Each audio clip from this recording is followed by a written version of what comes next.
this meeting on August 18th, 2022 for the Pacific Grove Unified School District. May we start please with a roll call? Present? Here. Here. Here. Next, we'll move over to adoption of the agenda. Are there any changes or anything we need to be aware of? No, Madam President, there are no changes to the agenda itself. Okay, board questions or comments this evening? None from me. Seeing none, any public comment? Seeing none? May I entertain a motion? To accept the agenda as presented.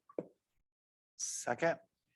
Motion was made by trustee John Paff and seconded by Dr. Frank Rivera. Roll call vote, please. Present, yes. Aye. Aye.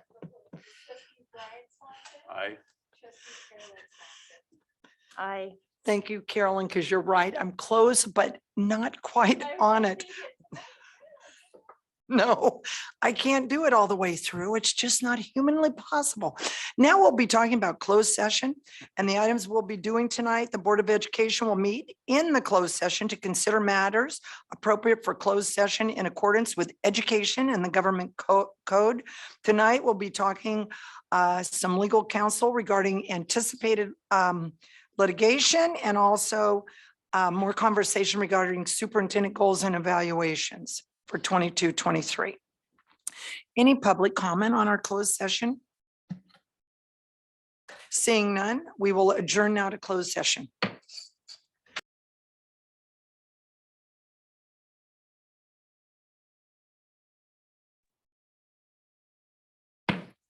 I open this meeting on Thursday, August 18th, 2022, and we are back reconvening an open session tonight. We met regarding legal counsel regarding anticipated litigation and didn't have much time to do anything else. So we did that this evening and we are back now. Welcome. So we'll begin with Pledge of Allegiance. Mr. Avila, do you want to start us? Yeah. Here we go. Ready? Begin. I pledge allegiance to the flag Of the United States of America and to the republic for which it stands, one nation, under God, indivisible, with liberty and justice for all.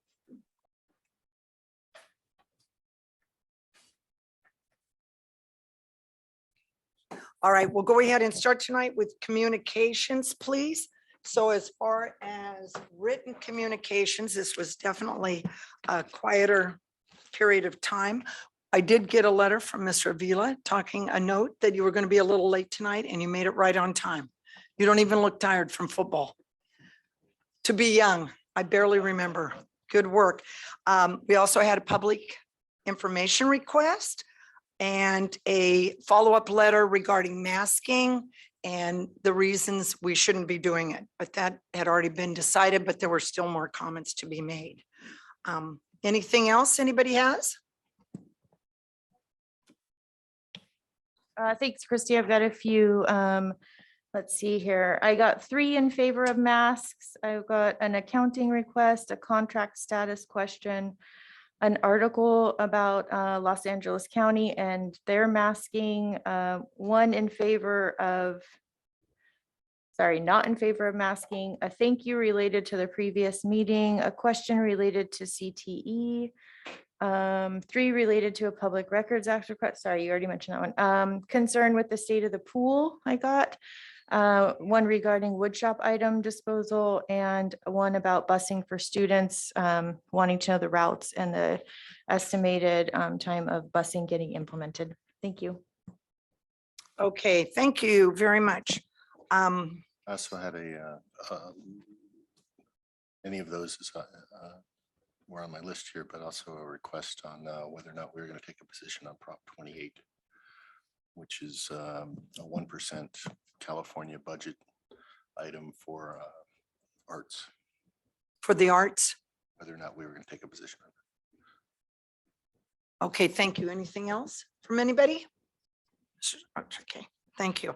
Okay, board member comments. Trustee Carolyn, can we start with you, please? Sure, thank you. Let's see, I have a lot of things, I think, because there was that summer break, so a lot of things have accumulated here. Let's see, I'll just start here at the top. So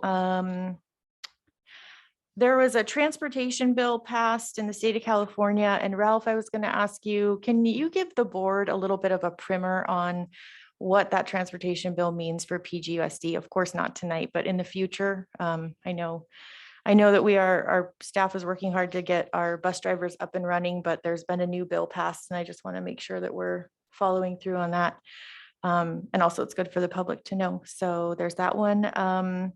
I saw a letter to the editor regarding PG High School. It was in the Pine Cone, and it was about the look of the high school, the exterior, pretty much like about the landscaping and what in their opinion was a poor what's the good word? Essentially, they felt that the outside of the high school didn't look great. So I did want to bring that up because it's not the first time I've heard it. But I also want to be sensitive that, our maintenance folks are doing maintenance and facilities work. They're not necessarily always able to do landscaping. And so I just wanted to bring it to the attention so that we can maybe all work together and kind of brainstorm, like maybe we want to reach out to the community. There may be community members who want to engage in beautification, maybe as kind of like a form of like a boosters, but for beautification or something like that, because it's coming up quite a lot. And there is a sense of pride that can be taken when a school and the students feel like it's the outside of it is being well maintained. So I do think it's important. I want to bring up that, I heard some concerns over the summer about programs that we let use our facilities, but are not necessarily PGUSD related. And I would like to have the board explore adding a requirement for people that we lease our facilities to have a background and fingerprint programs that protect whatever students are working with them. So we can go into that further later, but I think we should think about that we've got folks who are using our campus who optically, it seems to the public that these are sanctioned by PGUSD, and they're not, but it doesn't mean that because they're not, we shouldn't also have rules in place that have fingerprinting and background checks for our vendors. I don't know if that makes sense in the way I said it, but I'm happy to elaborate on it later and bring it up during our future agenda meeting. Let's see, I did attend the back to school night at Robert Down. I don't see Mr. Keller. It was wildly, like super incredibly high attendance. It was kind of incredible to me. Every year, I'm always impressed at how many families make it out for these events. There's a lot of districts and a lot of schools that don't have that. And so I just really appreciated seeing the passion of all the families and the patience of all the families, and wanted to applaud the staff too, because I heard nothing but good things about the efforts that they put into organizing their classrooms and setting up that event for all the families at Robert Down. And I said I was going to be long, Christy. I see you looking at me. You're speaking. I'm just trying to be polite. I'm just looking that way. I know, I'm so sorry. It's so long. Ralph, I'd love to have a Spanish program update. We approved the implementation of that in phases. And I would love to just hear, hey, it's being done at the elementary school and the middle school, and like these are the grades and this is how often it happens. Something like that would be just succinct, but I think really valuable for myself and probably the public. An update on the pool. I would love to have an update on the pool. That's nobody's fault, in my opinion, but it's just unfortunate circumstance that our pool is still down. And lastly, I'm sorry. Elliot Hazen and Jennifer McNary have been appointed in lieu of election for our board, which means that they applied to run for our board in November, but they didn't have any opponents. And so that means that they will be on our board starting in December. And I just wanted to give a warm welcome to them from myself and I'm assuming the rest of the board too, but Thank you. Yeah. I just Yes, don't, we I, all welcome that. Yes. Of course. you'll learn there's a rule that board members aren't supposed to speak for the board, they're supposed to speak, but since the board's here, I and the rest of them welcome you all. And lastly, finally, a thank you to the water polo team. They let me go and visit one of their practices, and the players were in the pool, which I just mentioned isn't being heated, but so they were very creative, and they were wearing wetsuits to practice water polo, which is quite a feat because water polo is requires quite a high level of athleticism. So for them to be able to do that while wearing a wetsuit, I was really impressed. And lastly, for real this time, the CSUMB folks have let our water polo team use their pool for free. And Ralph, I was going to ask you, because I'm big on thank you cards, would you be open to sending a thank you card to the CSUMB pool folks and saying thank you so much for letting our teams use that for free? Certainly can do that. And I think we have a pool update later this evening as well. Awesome. And Yeah. I'm sure that staff can speak to that as well. That's Cool. certainly- So you'll do a thank you card? Yes. Okay. And that is all. Thank you all for your patience. Okay, thank you.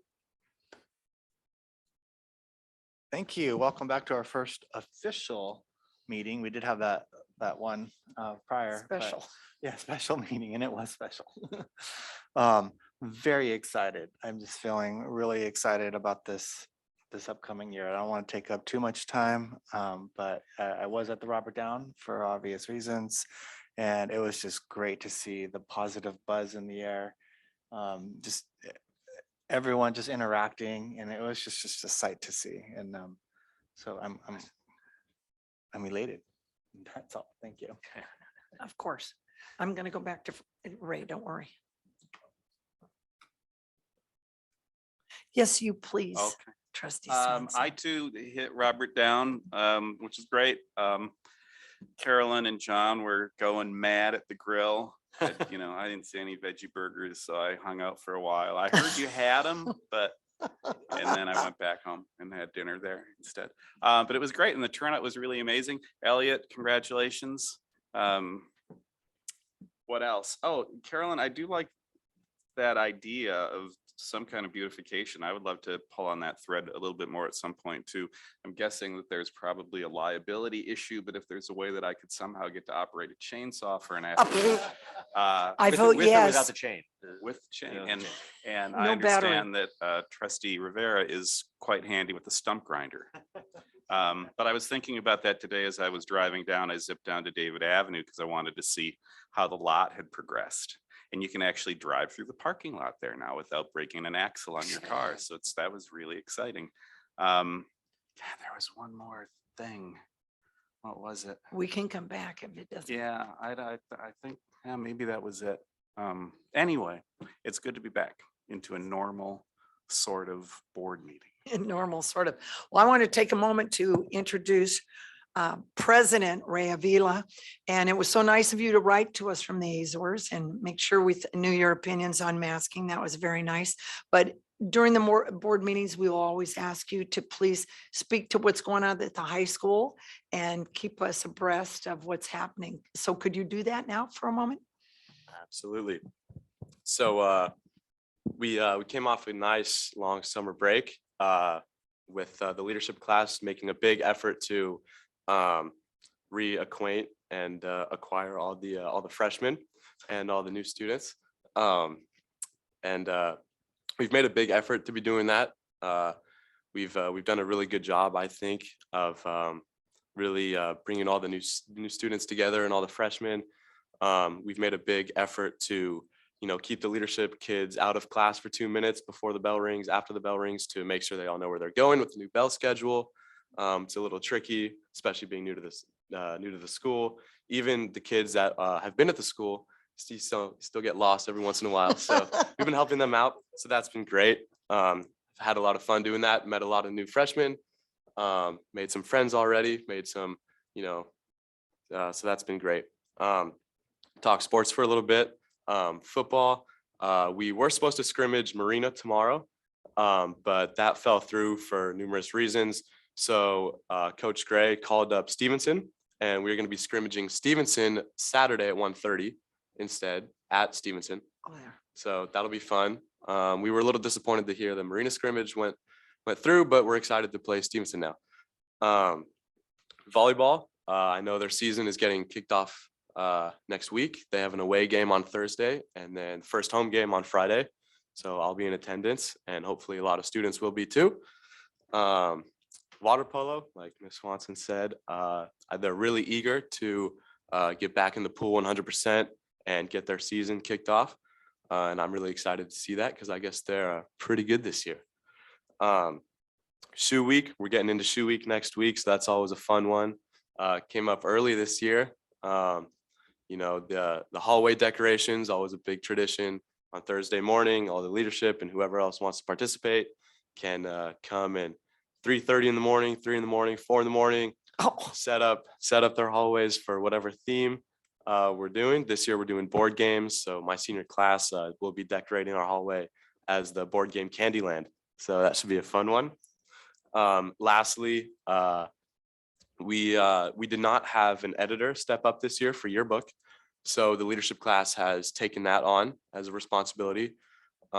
Myself and a couple other people have kind of taken that by the horns and we'll be doing the yearbook this year. So definitely a big task, but one that we are definitely looking forward to doing and participating in, working with Mr. Morrison. So that should be a lot of fun. And that's what's been going on at the high school recently. Well, thank you so much. And speaking on behalf of all the board, we're just delighted for you to be here. And thank you for coming. Thank you. We're excited to have you. All right, I will just say that I wanted to comment on the big kickoff that we had done prior to the school year. And it was just so wonderful to see the different sites and be introduced all around with all the new people that are coming, the change of positions and messages of equity, and also the vision of how we were going to move forward. So I think it's a thrilling time. It's always, you hope there's a little bit of rest and a little gas in the tank as you take off, and the energy was really nice, but I thought it was set up well and very well done. So I want to thank you for that.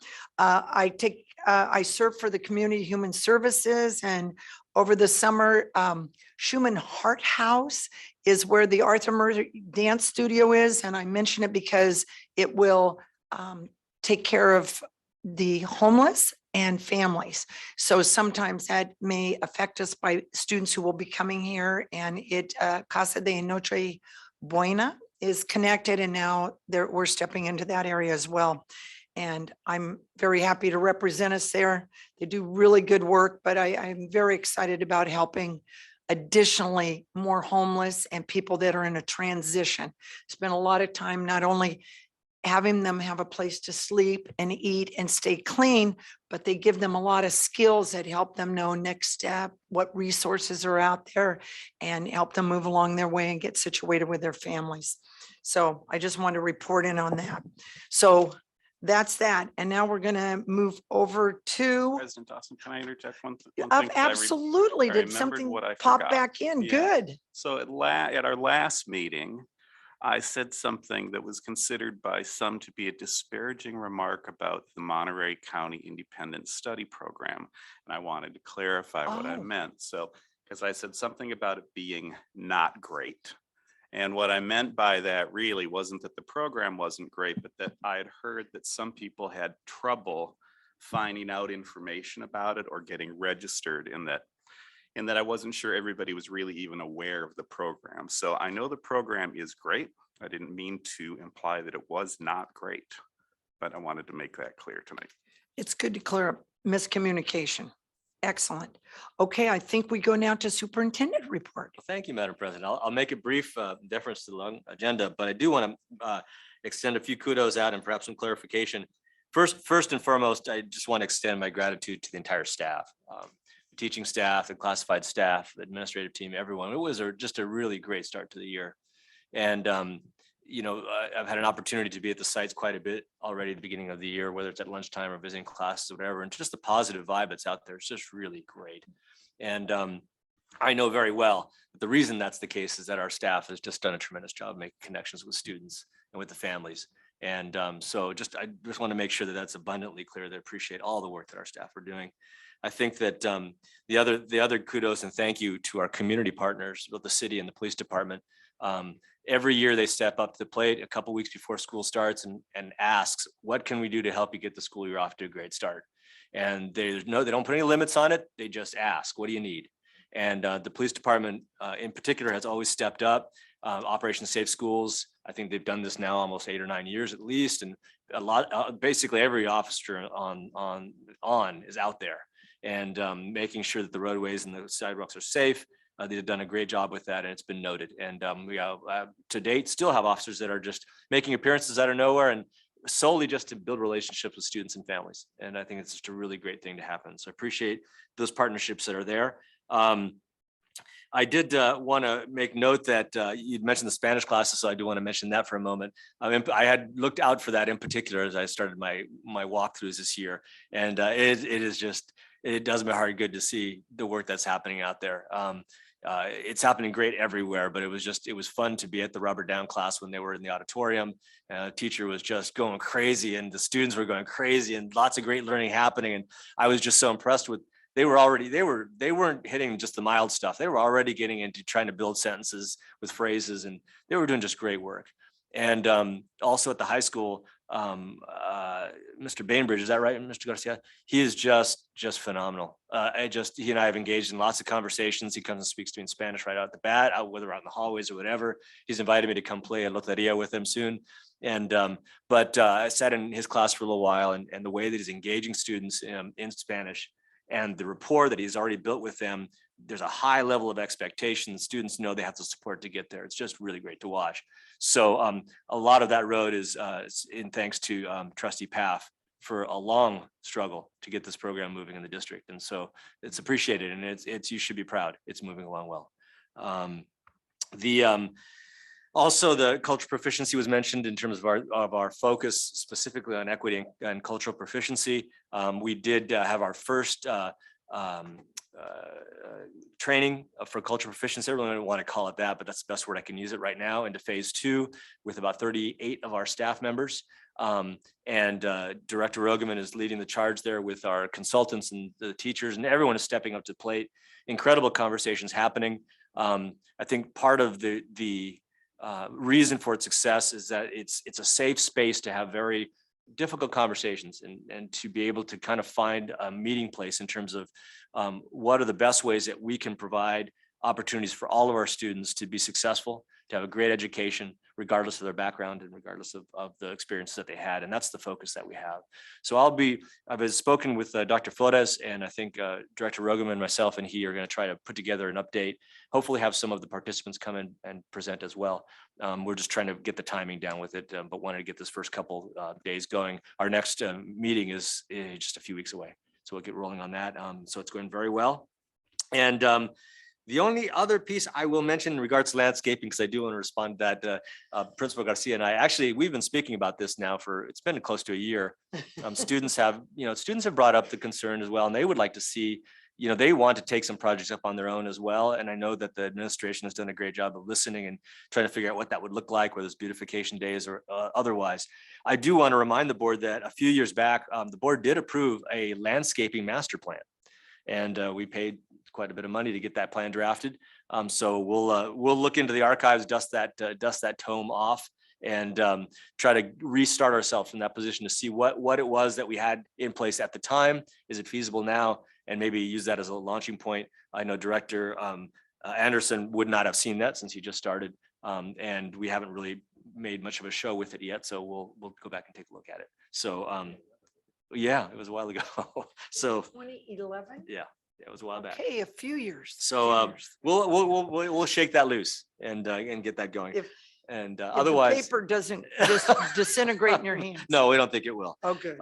So all that being said, just thanks to everyone, and Ms. McNary, I see that you're on the virtual out there, and Dr. Hazen, congratulations. And I know we've been in touch in email, just getting off to a good start, and rest assured that we'll make sure to get all the information you need. We have one more trustee area election piece to take care of, and then we'll know who's on the board as a full slate. And so we're watching that carefully. And in the meantime, plans are underway. So congratulations. Okay, thank you so much, Dr. Porras. Next, we'll move to PGUSD, staff comments, non-agenda items.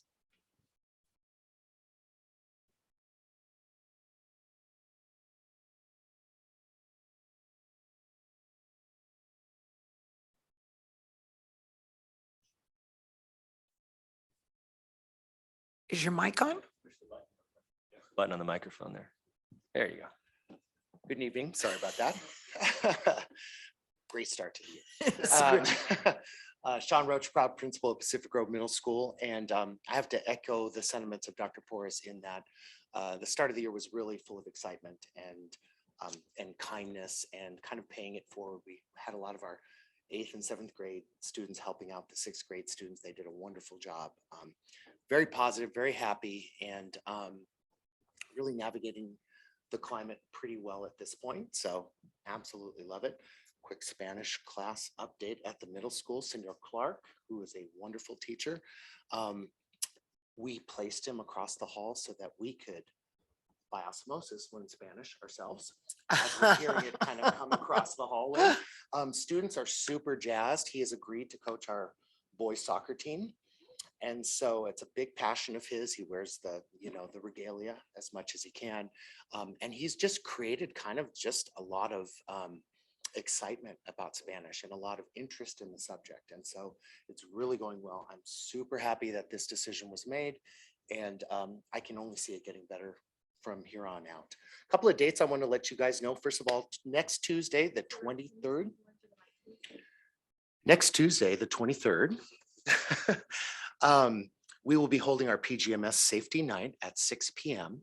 in the Performing Arts Center. And we'll just be kind of answering questions from the public, going over our big 5 protocols, and really letting them know a little bit more about how we go about letting students know in a very kind of mellow, gentle way what's coming up. I think that's really been something restorative that we've done in regards to safety, because it can be jarring and kind of scary for kids. But if we do a video beforehand and let them know exactly what's going to happen, it kind of sinks in and they learn it a lot quicker. So that's going to be next Tuesday. Next is going to be, of course, our back to school on next Wednesday, beginning at 6:30 in the Performing Arts Center. We'll do as we've done in years past, where students and actually families will follow a progression of the periods throughout the day. Really looking forward to that, especially our new staff who are really excited about this. And so we're really looking forward to that too. Something kind of down the road a little bit, but something that bears mentioning, we're going to screen the movie Angst. And Angst is a movie that's really dedicated to students talking about anxiety and how they deal with anxiety and some of the things that they go through in anxiety. And so we're pairing this with something we hope the board will pass at the next board meeting, which is a program called Open Parachute. Open Parachute is a social emotional curriculum. It's very reflective, and it draws students inward to take a look at what kind of fears they have. What triggers those fears? Is it a big deal or a little deal? And allows that kind of inner voice to navigate that, where formerly they probably haven't had that opportunity. So Angst, we're going to be previewing for parents on September 8th. So you are more than welcome to attend that. And what we're going to do with parents is we're going to show them the movie. And then there is a study guide and a list of things that we are going to go over with students as a debrief. And we want to let parents know that so that they can be involved, they can support from home, that kind of thing. On the 9th, we are having an assembly where we will view the movie with students. And then the following Monday, you guys know we do advisory every single Monday. And that Monday is going to be a debrief for students. So students will have the opportunity to kind of talk a little bit about what they learned about the movie. We just had a chill committee meeting at the end of school today. And the emphasis on that is really kind of how to thematically arrange the advisory classes throughout the year. And so one of the first things we thought about is student anxiety. It was a big deal last year. It's a big deal this year. And so we dedicated that time for students to be able to kind of go through their feelings and be able to survey and let us know exactly how they're feeling so that we can then react to that. So that's something we are super duper looking forward to. That's all I have. It's wonderful to be back. It's great to be around the kids again. Thank you, guys. Thank you so much.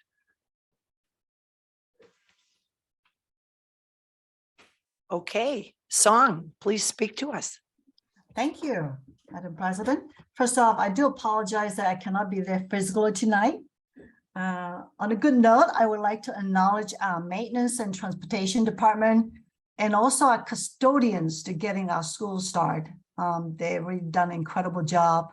Our new director of facilities and transportation will do an update, will provide an update to the board about our facilities. But of course, like some board members mentioned, we have a couple of late starts or hiccups in terms of transportation and also our pool, but we're getting there. You'll hear some good news coming up. So I wouldn't take the thunder from a new transportation director. But also it would be remiss of me not to mention our grounds person, Shea Burns. He almost single-handedly, helped us with landscape, all the different areas. We're in the midst of hiring a third person. His work partner was out for a while, so he really stepped up, and really kudos to Mr. Burns. The other department is also food service. As a department behind the scene, we have a change of schedule at the high school this year. A few employees with vacations and such, under the leadership of Director Lip, they really deliver as well, without missing a beat. We have 2 breakfasts now at the high school. So again, kudos to them. It's a really good group of people and unsung heroes. Now to echo what Dr. Polo said, is a really good spirit visiting all schools. For the first time, I have a couple of TK students saying to me, "You look familiar." Alas, that's when I become familiar. I guess it's my last year here, but it's been great seeing all the faces beaming, families, parents, kids. They were just very, very jubilant. Anyway, thank you. Thank you for that, Song. Yes, please. Ralph, Song, Ms. Chin Bindib, Yes, you have 1 more month with us through September, is that correct? that's correct. Thank you very much. Okay, thank you. All right, any others?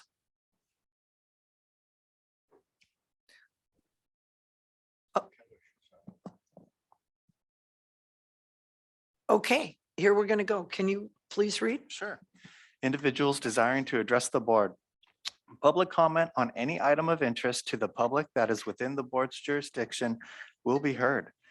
The board will also tackle public comment on each, take public comment on each specific item prior to board action on each item. The board will allow a reasonable amount of time for public comment on each agenda item, not to exceed 3 minutes per speaker and no more than 20 minutes per agenda item, pursuant to Board Policy 9323. Speakers will be called sequentially until there is no speaker coming forward on the agenda item or the amount of time allocated for the agenda item has elapsed, whichever comes first.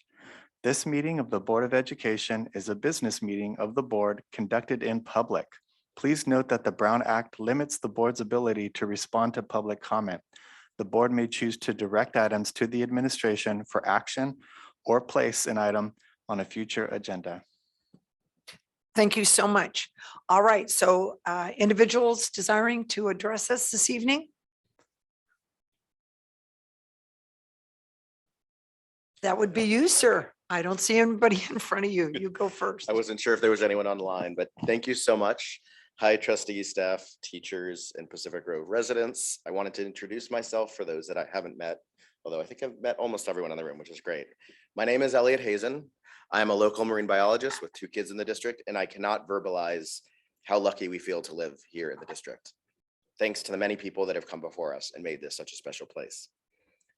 As was mentioned, I was recently appointed to follow Trustee Paff and Trustee Area 3, which are big shoes to fill, literally, which I know thanks to our soccer games, as well as figuratively. And I really am excited to work with everyone here, and I really do mean everyone. Those of you remaining on the board, those of you new to the board, and those that are stepping down, I hope to be able to rely on you for advice moving forward as well. I wanted to mention Mr. Avila. I was lucky to spend a summer with my family in Horta on Fayal. So I want to say that Azores holds a very special place in my heart. Is that Miss Peters? I lived 100 feet away from that when we were there. So I would love to chat more with you about your trip if you don't mind at some point. But I am excited to listen, to learn from everyone here in the district about how we can continue and improve the support for our children and our families here in Pacific Grove, because it is such a special place in my heart. So if I do leave, I'm going to be heading back home to call back in. I will still be on the line, but thank you very much for your time. And thanks again for being here for us. Thank you so much for sharing. Oh, Jennifer, please. Okay, I can't start my video, I guess, but I'll just go from here. Good evening, President Dawson, members of the board, Superintendent Porras, PGUSD staff, and our community. I wanted to speak tonight to introduce myself to all of you and to the public. My name is Jennifer McNary, and beginning this December, I will begin serving our community as the new trustee for the board in Area 5. And congratulations to Dr. Hazen on his appointment as well. For those who do not know me, I'm a parent to 2 elementary age kiddos who attend Forest Grove now in 4th and 5th grade. I live in the Del Bonte Park neighborhood of Pacific Grove. I love my neighborhood. As a parent, I've been regularly attending PGUSD board meetings for the past 5 years, studying and learning how the district and our school system operates, how and why decisions are made, and who gets to make them. I'm also on the Forest Grove School Site Council, where I currently serve as the secretary. For those who are interested in getting involved in the district, that's a great way to get started at site level. Professionally, I worked as a court-appointed attorney for kids in the foster care system in Monterey County. In this position, I felt really fortunate to get to advocate for kids and make decisions that were in the best interest of like each unique individual child. I'm really excited to be joining the board, and I look forward to working with our teachers and staff, all of our PGUSD students and our families. I really take this commitment seriously. I'm eager to get to work. I'm eager to hear what matters to folks in our community. With that, I wanted to share my contact information for anybody who would like to reach out. Easiest way is still my campaign website, which is mcnary4pgusd.com. I'm also on Facebook, social media wise. And if you see me in the community, I'd love to say hello and introduce myself. So thank you, board, for all of your service to our community and for allowing me the opportunity to speak this evening. Thank you so much.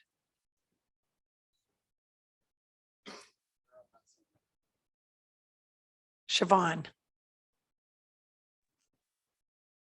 Hello. Well, I was going to try and use my video, but I guess I can't turn that on. So thank you. Good evening. My name is Siobhan McGuire, and I just wanted to address the board related to the water polo program. I'm the parent of 2 PG high school students. My son's a senior, my daughter's a sophomore, and they both play water polo.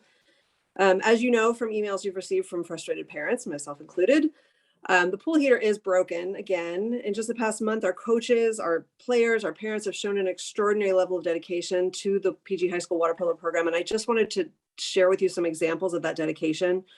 When it was determined that the previously stated deadlines to have the heater fixed were not going to be met, the coaches made arrangements with the CSUMB pool to ensure that our players would be able to condition for their season. The parents have provided carpooling to CSUMB for 6 days to ensure that the 43 players do not miss a single day of practice. That required 5 carloads of kids each way. That was 60 rides given by dedicated parents over 6 days to get our kids to CSUMB. The district finally arranged a bus for us this past Tuesday, and we are very, very grateful for that. As for the students, they leave PG High School for CSUMB at 3:45. Today, they actually left at 3:30. They don't arrive home until 8 p.m. My daughter still isn't home. That's over 4 hours per day dedicated to the water polo program. They do their homework, eat, and go to bed after that. And many of these kids are also participating in voluntary 6 a.m. workouts to participate in the team. And as Christy Swanson mentioned, our kids even practiced in their wetsuits at the high school. And I really appreciate Board Member Swanson coming out to meet us and talk to the parents and coaches and to see the dedication that these kids and families have to this sport. I really want to express my heartfelt appreciation to the dedication of the maintenance staff who've been working so hard to find the parts needed to repair the heater. They've been tireless in their dedication, and we really appreciate all that they're doing to get the pool functioning. This pool was built about 10 years ago, and it has been shut down repeatedly due to issues with the heaters, the filters, the chlorinators, and various things. And I just want to emphasize this is not a pandemic issue. Just going back to the 2018-2019 school year, it was down for 16 weeks because of a heater issue. It was down for 13 weeks in the 2019-2020 school year. It was down for 3 weeks in the 2021 and 22 school year, and it has been down since June of this year. And so again, this is not a pandemic issue. In March of 2020, as you know, Measure D passed, and in the year one spending plan was money for 3 sports facility projects at the high school. That was the stadium field replacement, which was done, the track replacement, which was done, and $100,000 was allotted for the pool heater replacement. This has not yet been done. So of the 3, the pool is the only one that has not been addressed. There is 8% of the high school population that's participating in the high school water polo program, and a total of over 10% of the population that's participating between the swim and the water polo program. So more than 10% of our student body uses that pool as part of their high school experience. So, I began speaking about the dedication of our coaches, our players, our parents, and the maintenance staff. And I just really respectfully request that the board and the administration show as much dedication. The Measure D money was earmarked to replace the heater as a year one project. The track and field were completed on time, and it's past due to replace the heater. And then we really need to discuss prioritizing the proper function, ongoing maintenance, and so on of our pool to make sure this doesn't continue happening. I appreciate your time. Thank you. Thank you so much. Any other hands? Okay, not at this time. All right, we'll move on, please, to consent agenda. And I think we want to pull certain items, correct? Okay. I know I saw it in a text. Could you repeat, please? Yeah, I sent over an email in advance. So I would like to pull consent D, J, L, K, M, O, P, Q, U, V, Z, and double A. Okay, I kind of can't go that fast. Can you, I'm at J, L again? Yeah, D, J, L, K, M, O, P, Q, U, V, Z, and double A. Okay, so we pull that, and do those need to be looked at individually, or is there a specific thing that can be addressed as a group? Yeah, we can do, I think individually would be best. Okay, so do I have a motion to move? I don't know if anybody else has anything to pull. That was just my list. Yeah, I didn't get any other notes from anyone. Okay. Any other questions on that? Okay, so may I entertain a motion?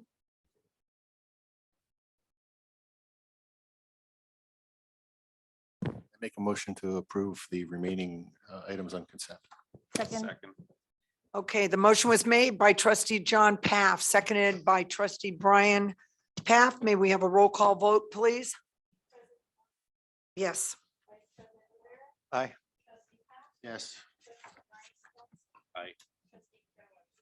Aye. Okay, the motion carries. So we'll just go ahead and start looking at these individually. Sure. It's up to the board, Madam President. You can add them. Lately, we've been adding them to the beginning of action, but you can add them anywhere you like in the action agenda. How do you guys feel? Do you want to do it now? It's up to you. Knock them out. Let's go. All right, so the first thing we will entertain, what am I missing? Okay, gotcha. All right, thank you. They are all ready. So we'll start with D, please, which is classified assignment order number 1 with Director Mankey. And that can be found on page 23. I think, Madam Yes. President, if it'd probably be easiest if we just find out what the questions are and then we can go from there and answer Yes. any questions. Yeah. Your question, Carolyn. Yeah, so I have a question. On page 25, we've got 4 either 3 paraprofessionals and 1 instructional assistant who resigned. And I wanted to ask and request that the board be able to read over their exit interviews. Okay. So those can be sent to us after the meeting. I would love to see them. Okay. That's all I have on item D. Okay, so then do we take action on that right now? Public comment. Public comment on that? Hearing none? Can we have them? Make a motion to accept action or consent D as a separate action. I second. Motion was made by trustee Paff, seconded by trustee Carolyn Swanson. Roll call vote. Yes. Aye. Aye. Aye. Aye. Motion carries. Next, we'll go to J, out of county or overnight activities. Question was trustee Swanson? Yeah, thank you. So this item is on consent, but it encompasses several, it's kind of a batch, I would say, of field trips and excursions out of the county and out of the area. And I have a couple issues with this form, and maybe it's just something that the form can be updated to, but so essentially we've got, I'll just take, for example, page 38, we've got a request for a volleyball field trip. And at the top of the form, it says means of transportation, school bus. And we all know that how the students are transported is an area of safety, and it's important for it to be clearly communicated and organized. But then it says down below from the transportation department that they checked off bus is not available. So I have a hard time approving these when they're not actually what is going to take place for the field trip. So I would like to see either if the transportation is going to change, I would like to see on the form what that transportation is going to be. And I would like these forms, some of them, there's a variety of how well each of these is filled out, which I'm not going to call out names right now on them, but some of them will say, yeah, it's going to be a district van, but then the driver's name's not listed. There's important things like that. And I realize maybe the driver's name is subject to change, but we can add that to the form, at least the parents. And I realize there's probably a secondary form that the parents sign as well, but this information is on public record, and this is what the board is approving for field trips. And I think it's important for it to be accurate. We've got, I do want to call out actually and give praise to girls water polo team, Greg Ennerline. He filled this out very completely. The rest have a couple of issues, and some of those issues are stemming from, like I said, the form being, in my opinion, not thorough enough. And some of them are just that the individual filling it out was not thorough. So that's why I wanted to pull this one and ask if we need to have these come back when they're accurate for what the actual field trip is going to entail transportation wise, or if maybe tonight I just say out loud, going forward, I'm going to pull all of these that are not fully filled out and are not showing how the students are going to be transported. And that's up to the board, because I'm not allowed to give. So my direction question on my is, own. you're bringing up a driver that they may not know at this time. So when you're saying you want it thorough, if they're not quite sure if the van, who's going to drive the van that given day. That's one aspect, but my biggest concern with these requests is that, this information is coming to the board. The board is approving this that this form is required for all out of county, out of state, or overnight activities. To me, student safety is number one. So I want to know who's going with the students. I want to know how they're getting there. And I want to make sure that that is clear to everyone involved. And it's just not, it's not really part of this form, because like I was saying, it'll say school bus, but then it says not available. So for example, how is the PG high school volleyball team getting to Scotts Valley High School? It's unclear. And as a board member, I feel uncomfortable approving it because it's not complete. Okay. Yes, here comes someone with her hand up who can enlighten us. Thank you.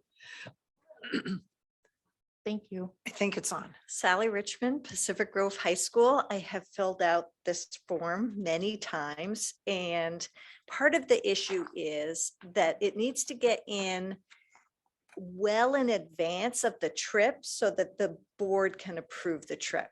So there have been times when I've been asked to fill out, for example, a request to attend for the World Championship in Houston, Texas, and we haven't even qualified for it yet. So when I fill one out, I don't know who all the students are that are going. I don't know what parents are attending and who will be driving, although we're usually a private vehicle situation.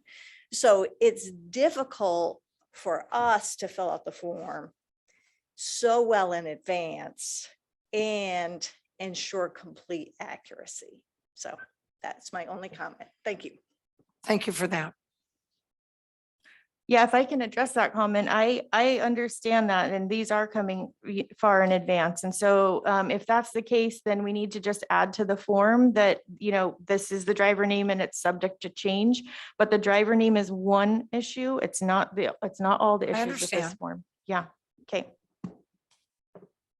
So the thoroughness, I'm trying to get to the bottom of what you, I mean, that makes sense what you just said. The thoroughness is, if you don't have all the facts, it's hard to be as thorough.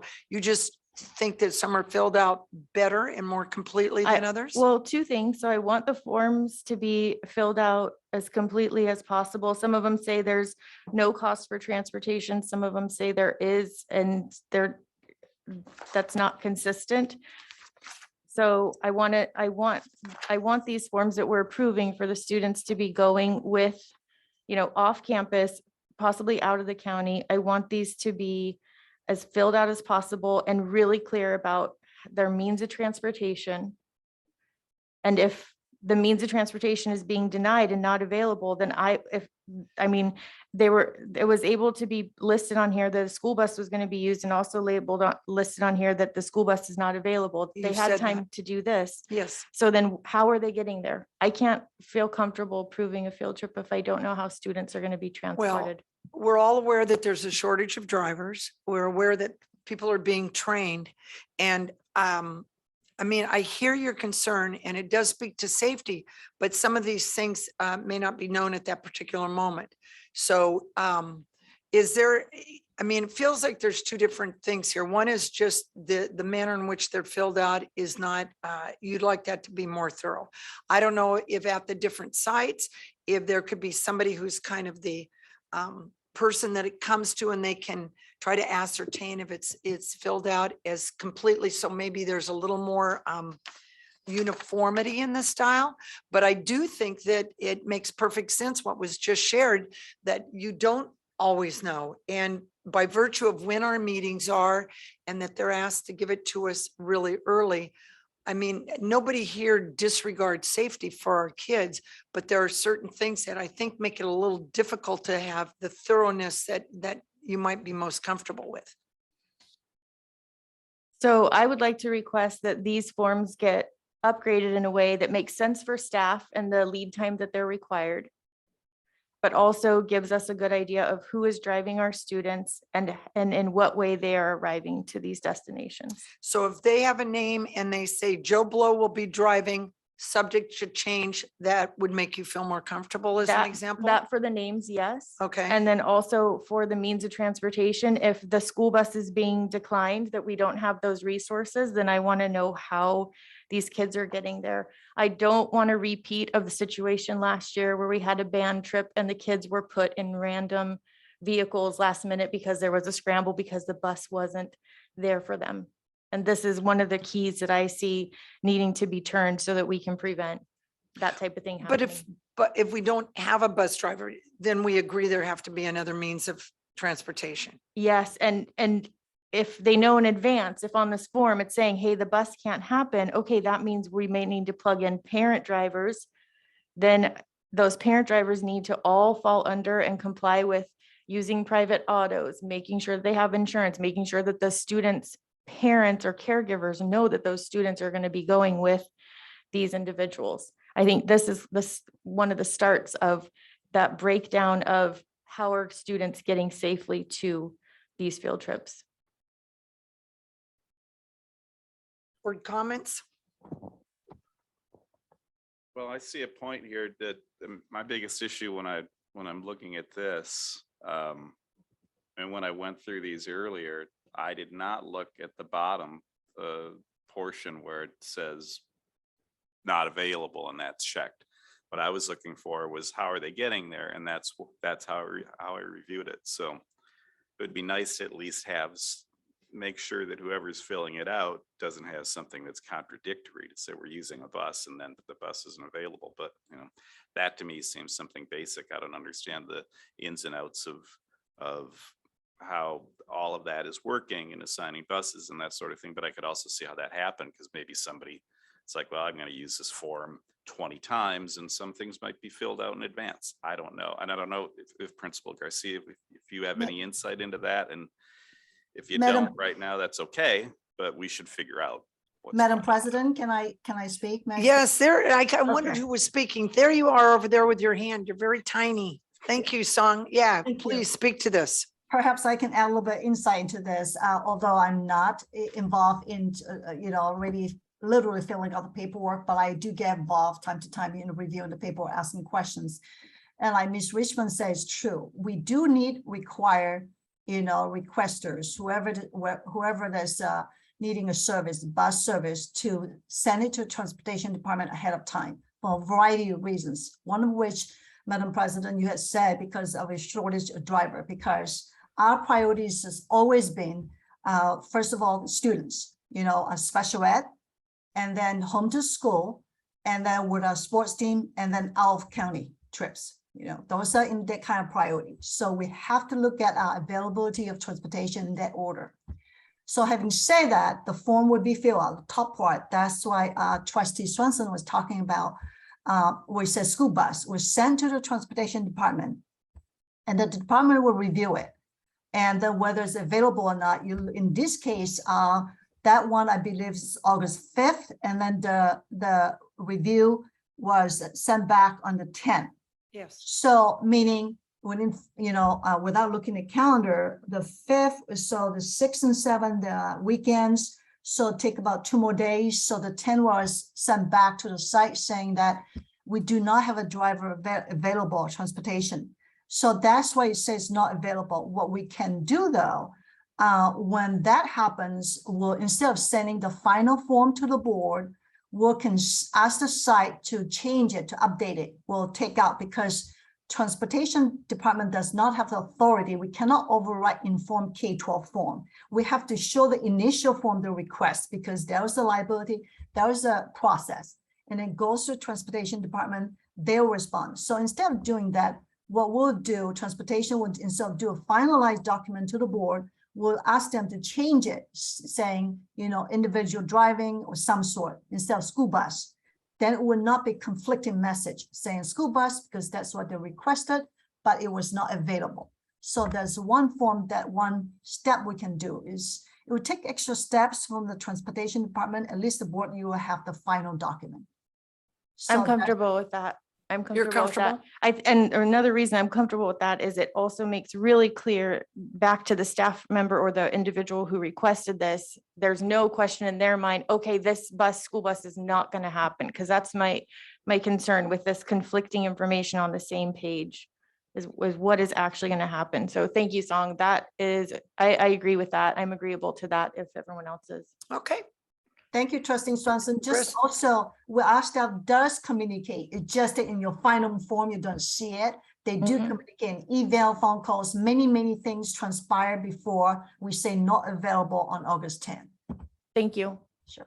Okay, rest of the board, does that feel okay? Yeah, different question. Song or Ralph, is there any opportunity to change this workflow and put it, my experience, and I wrote them specifically so that I would stop getting things. If you want a form to be consistent from person to person to the next person, it has to basically be prompted. Otherwise, it doesn't work. And you always have this sort of inconsistency, which is not particularly, to me, the safety is still there, but it just doesn't look perfect. Is there any ability to actually put a workflow in place that allows this to go smoothly without basically somebody trying to type into a PDF?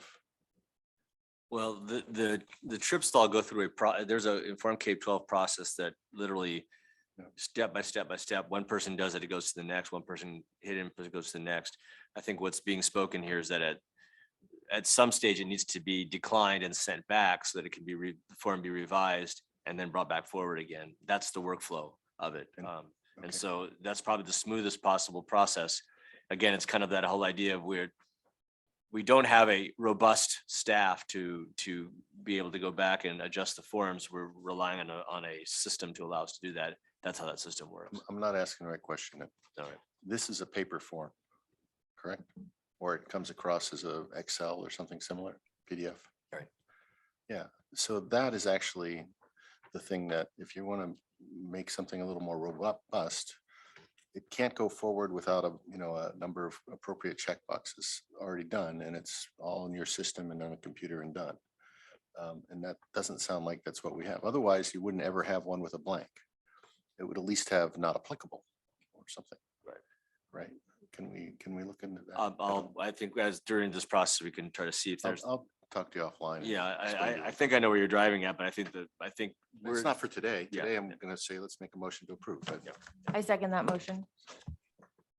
With the new thing. All right, may Yes. we have a roll call vote? I'm sorry, to be clear, the motion, John, just to be clear on your motion is to implement what Song was saying with the update in the procedure, correct? no, my motion is to approve consent. Public comment first. Okay. Public comment? All right, I'm confused here. I make a motion to approve consent check. We have other changes that'll come up. but they're not part The of system will get upgraded. And I think, John, what you're saying is you'd like technology to kind of come into play instead of a This paper is- form. this is Okay, dated, so okay. It's just time to move on.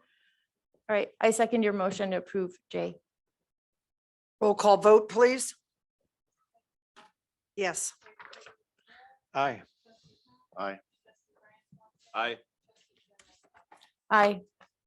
Okay, we're moving forward, please. It passes. We'll go to L, contract for services with eSpark Inc. Question, please. Actually have not a question, but a praise for this one. I wanted to call something out specifically that I really appreciated in this. Hi, hello, Mr. Rogeman. I thought it was really important to call this out. It's because it's on consent and otherwise it may not have been acknowledged, but I really appreciated the part in the cover sheet that says, by purchasing the programs for K-5 students in both elementary schools, this is one step towards aligning instructional practice, which will support collaborative discussions between staff at both schools. And that's one thing that we've really had a gap on. And so I can't thank you enough for kind of trying to align those. So thank you. As a bit of an informational item, the training that was provided as part of this contract happened this afternoon. And it appeared to be very well received by the staff. The person that did the training was really solid. And so, we're hoping that this is going to be a tool that serve our teachers very, very well. Thank you. And our students. Okay, any other board comments at this time? Public comment?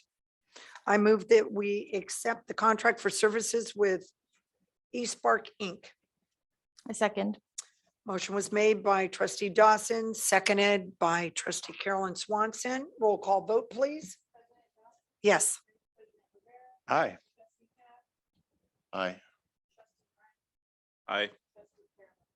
Motion carries. All right, next we move on to contract for services with Katz Photography. Question? Next I have on here K, letter K. It's, we're on M. I also pulled K and I'll just go really quickly with K if that's okay with you, Christy.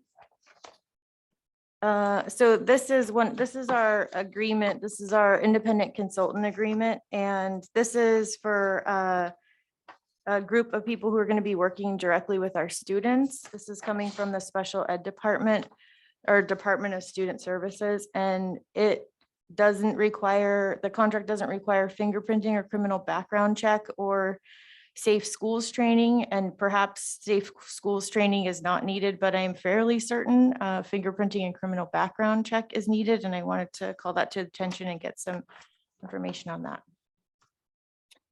So Director Davies, is that who we hear from? Good evening. Her hand is raised. There she is.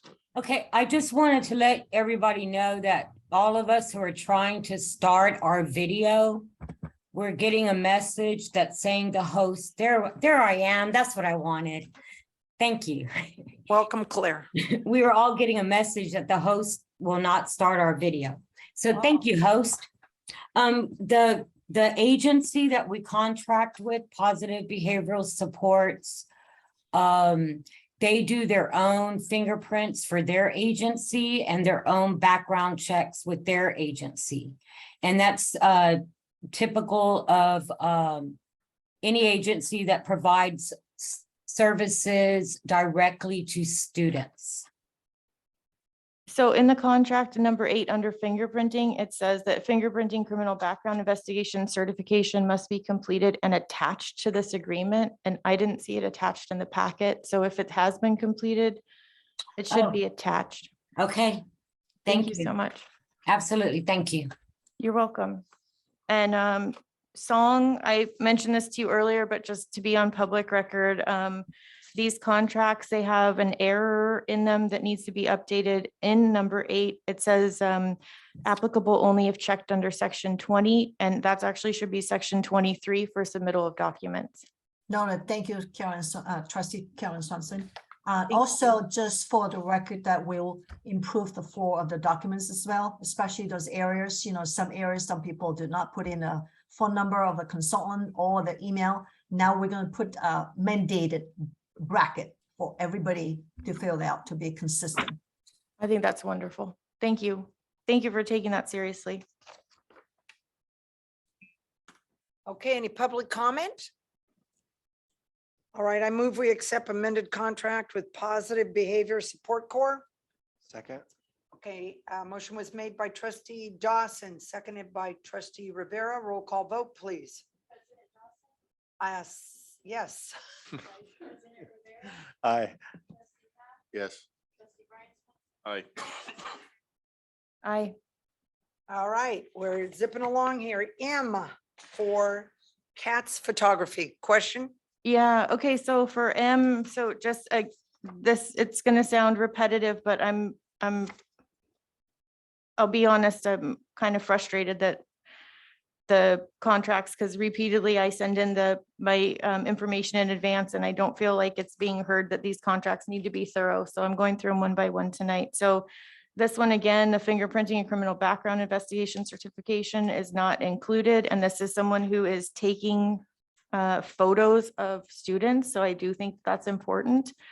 As a board, we may want to update a policy and say if there's a low level of dollar amount on the contract or something, we can adjust it. But for right now, we don't have that. And so I'm not sure why the fingerprinting is not checked on this contract. This is for Pacific Road Middle School.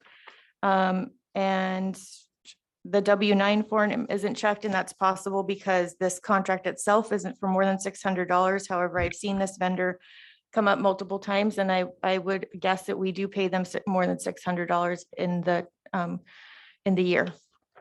So I've got my eagle eye on these contracts tonight, and I apologize for the length of time it's taking, but it's important that these are accurate.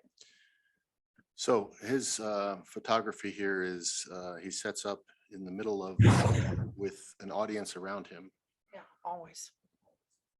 Yes, but any photographer who's coming onto our campus who's taking pictures or video of our students, we need to make sure that those are people who should be here taking pictures of our students. I don't know that I agree. I agree. Yeah, Claire agrees. Oh, shoot. I didn't know it was on. Sorry.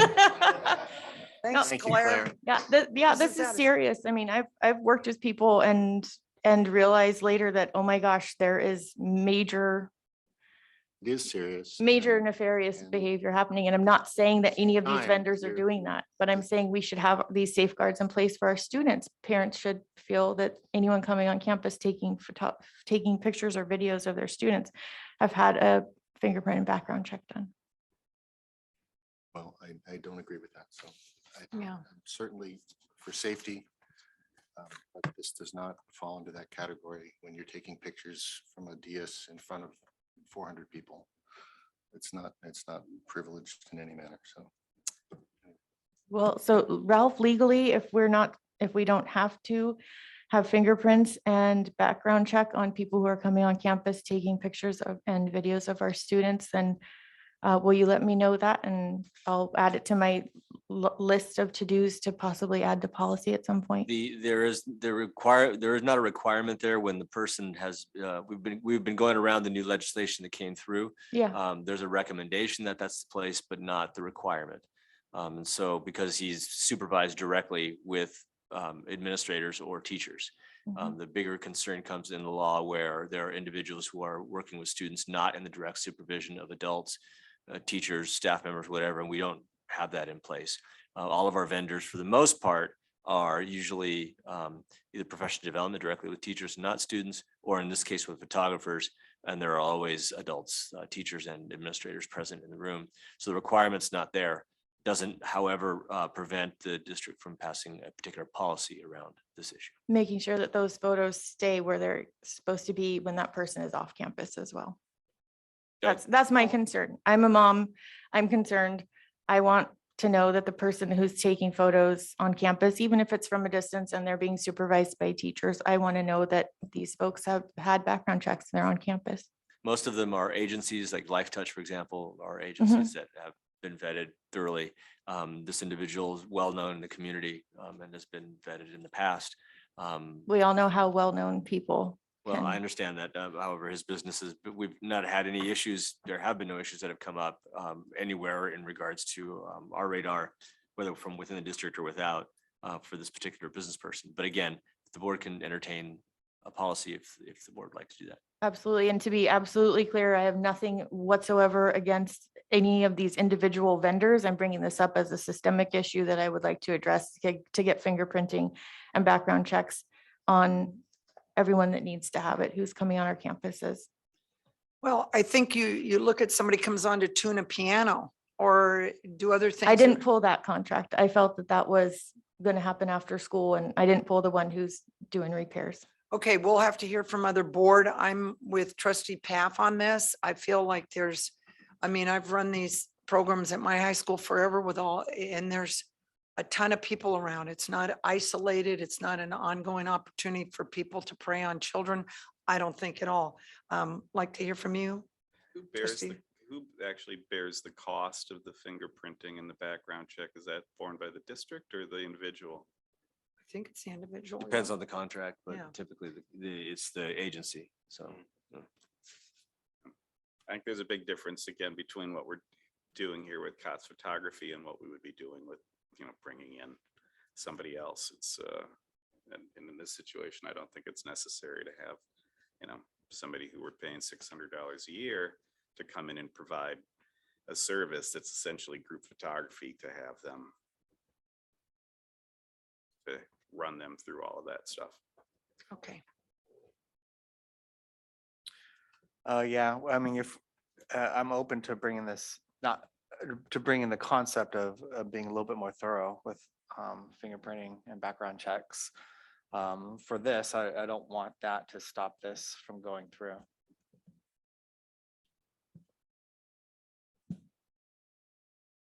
But that's my concern with, and I'll save you all some time. So my fingerprinting concern with M and N are going to be similar.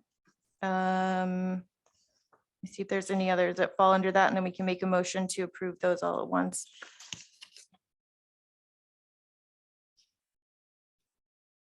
You may feel the same about a contract for an individual who creates costumes for the drama department. You may feel the same, that that person doesn't require fingerprinting. If you wanted to add that, that's consent Q.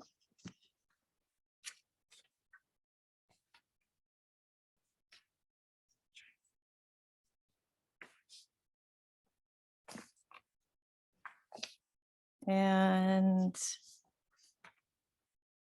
some of these other ones, they it's Claire may say that they've had it done already, but the attachments aren't there. So if you'd like, I can run through them quickly and I can let you know the issues I have with each individual contract, and then we can approve or not approve them one by one. Okay, whatever we can do to get through this, yes, please. MNQ, but isn't Premier Studios? Isn't that, It's a completely different gig. actually. okay, so Premier then Studios is let's, your actual student photos. okay, so just MN and Q right now? Yeah. What's the contract for Q? Q's for a costume creator for the middle school. I think she's under supervision with,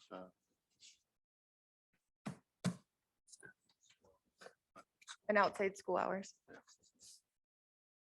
Okay, I move that we accept police contracts M, N, and Q. Madam, I'm sorry, this is probably my fault. Did we pull N? I thought I didn't have N on items. I didn't either. Because that's already been passed. We didn't The letter vote. N is in Nancy. It was not on the list that we. I have it on my list. It's possible that maybe I didn't. I just say it for a or- matter, I just want to make sure we're covering the correct ground. that's Yeah, all. thank you. It's the same kind of category as M, so, and if it's already passed, then it's already passed. Okay, so I move we move forward, please, with our contracts for M and Q. second. Okay, the motion was made by trustee Dawson, seconded by trustee Paff. Roll call vote, please. Yes. Aye. Yes. Motion carries. No, I'm sorry. Okay, no. 4-1. no, thank you. Trustee, okay, so we're at 4-1, if my math serves me. We're, Student advisory is first. I'm a little late on that. Do you want to weigh in? You need to. It matters to us. Thank you. Okay, So we'll I start just- with him every time. we'll just repeat that. Yeah, in theory, you're supposed to start with the student vote because you are most affected by what we do. So we're actually supposed to ask your opinion before we then continue on. Now, Help us remember. yeah. Okay. I'll get it right We'll this try and time. remember from here on. We'll get it right. Take your shoe off next time and bang it on the. Yeah, table. demand Don't throw attention, it, though. demand it. All right, let us move please to O, contract for services with Peninsula Sports. Question. Okay, this one, I have the same question. This one is a fingerprinting criminal background check for the individuals who are going to be referees for middle school sports. I would like to see the fingerprinting and criminal background check attached to this contract before I can approve it. But of course, that's up to the rest of the Yeah. board. Can I suggest actually, if you're going to make a change to this form, that we have a box that says fingerprinting done by the organization independently, because really for these guys, they do this. Well, which is And- fine, and but I- it should, Let me finish. apologize. Go ahead. And I'm not sure that those forms, what you would need for that form to actually attach it, as long as there's an affidavit saying that it's available to us at some point. So I don't know that the attachment buys you anything beyond. It's not a standard state form for fingerprinting, right? Well, But it this does form basically says or attached, so whatever the form is asking to be attached, that's what. I get it, and that's why I'm saying if we simply say, okay, part of this is to say, by signing, I agree that I have this available. And should it ever come up, we'll promote it, but I don't need to see it personally to understand that Peninsula Peninsula Sports. So would does we this on a regular modify the basis. form? Are you Yeah, so suggesting that Song's already says? said she's gonna modify it, and that buys us a little bit there. Yeah, she was gonna update one of the errors in it that said section 20, but it should be 23. But I think as a board, we should be clear that Oh. we value fingerprinting and background check attachments, or we don't. Well, I don't need the attachment to demonstrate that. What I'm saying is somebody saying, yes, I've done this for the people in my employee is, I don't have to see all of them to know that. Right? So it's not the attachment, it's the affidavit saying that, yes, we've done this. And that's where we should be. We don't have to mark it specially as we're going to fingerprint you. Yes, it's been done.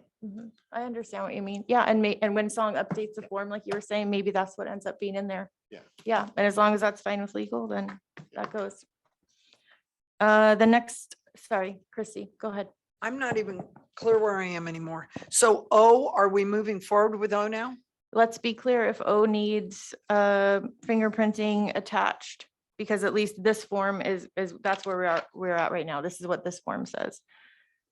And I believe referees do have direct contacts with kids. Under supervision with administration, and it's after hours as well. Clear, right? Okay. Okay, so I move we move forward and accept contract for services with Peninsula Sports, Inc. Second. The motion was made by Christy Dawson, seconded by Dr. Frank Rivera. Roll call vote. Oh, geez. How Yes. rude am I? I need to have you in my sight, Mr. Avila. Will you share your thoughts? I agree with you, Ms. Dawson. That's the answer to everything in your life, son. Everything. Yes, you did. I was his teacher in PE for a while, so we have a bond. All right, thank you so much. Okay, here we go. Roll call vote, please. Yes. Yes. Aye. Aye. Aye. No. It carries 4-1. Next, we move to contract for services with Premier Studios of California. If I I'm may, sorry. I'm sorry, I'm processing as we're going, so I'm trying to just I'm kind of not keep up. yet, so help me. Just hearing these for the first time. So I just want to back up for a moment with what Trustee Paff was saying. In this, and I'm hearing you also, Trustee Carolyn, that whatever is appropriate and legal is fine. We would not be able to attach, the only thing that we could attach on the form is an affidavit. There is no certification form. I've been informed agencies can't share information with other agencies, but they can say, they can say if there's been a violation, there's been something that there's an arrest notice, they can let us know. But otherwise, the only thing that we could hope for is to have an affidavit that's checked off saying, yes, we do this with our company and it's done. And so for example, on page 78, number 23, submittal of documents, it has check boxes with a number of items that are on there. It shows fingerprinting / criminal background investigation certification that probably needs to be affidavit. Because that's basically just them certifying that's what they can do. So we'll clarify that with legal counsel. But our local expert on this matter has let me know, and so I'm just processing that and letting you all know. That's So good. we'll move that direction. Okay. Of course you may, Trustee Pat. Ralph, all I'm saying is, but at the bottom, it just should be saying, have executed this agreement and everything above is true. Right. Now I'm done. Sure. Now And that's fine. Okay, and then I cover, yes, we have a fingerprint criminal investigation already done. Yeah. Okay. Yeah. We can work that out. I just wanted to be clear. I think I'm thinking aloud partially, but I just want to make sure that I'm hearing correctly and communicating correctly with you. Okay. Covers what we're being asked. Okay. Very good. Okay, is this going to be the same for the next several? Or are there different? Some of them things? have different issues. And Song or Ralph, can you clarify when someone needs to do the safe schools training? That's listed on, The Keenan training. it says safe schools training, certificate of completion document required. What are you on right now, Yeah, if you could Carolyn? point out which item you're This on. one's on page 114 under recital 23, submittal of documents. And it kind of has those check boxes for options. May I, Madam President? Please Yeah, please. Okay. share. So I think what happens is that this is like, this form is the highest level of scrutiny. So a lot of the consultants, they will not have the Keenan training. So we'll take this one off from a new form, revised. Definitely will keep the fingerprinting and background check because a lot of these consultants, they have never heard of Keenan safe school training. Yeah. So it's not appropriate. We will use this form for people in the school industry, but not people outside. They're in the small business. They would not have affiliated with Keenan?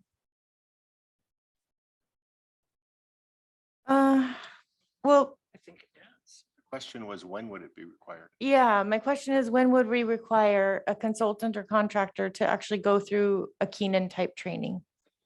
The Keenan training, and perhaps Director Mankey can help me with this, but the Keenan training is specifically designed for our employees that are working directly with students. Mhm. There's a mandated reporting basically drives Mhm. where that's headed. So any adult that is required to be a mandated reporter should be moving through that training. Okay. It doesn't, contractors and vendors are not necessarily in that category. What about like if you had a speech language pathologist come and do contracting? Again, they would be falling under, if they're a contractor with a contracting agency, that would be covered under theirs. They're not necessarily our employee, they're a contractor. So there's a differentiation there. This would be more, the Keenan Safe Schools piece is more really for our employees and people who are going to be working us as Okay. our employee. Yeah. Okay, so you feel it's best to remove that? I think so, because it's not, as Sung mentioned, it's not really, it's not, doesn't necessarily exist outside of our sphere of influence. So. Thank you. Okay, so I have item U next. We haven't finished P, have we?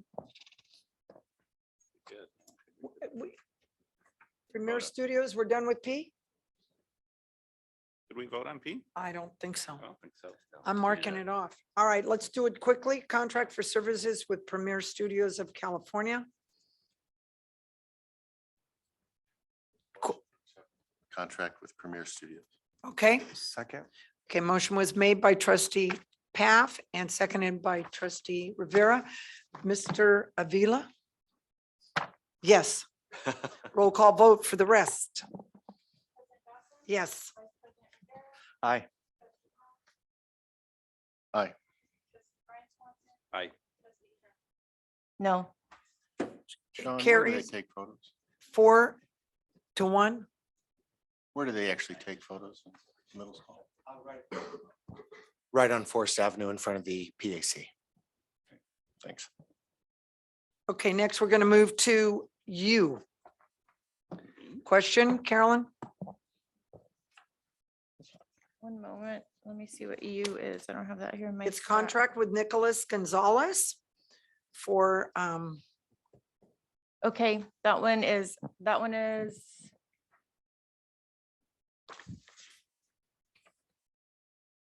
is a concern with the W-9 not being checked as well as the fingerprinting. does that go to Song? It's Pacific Grove High School.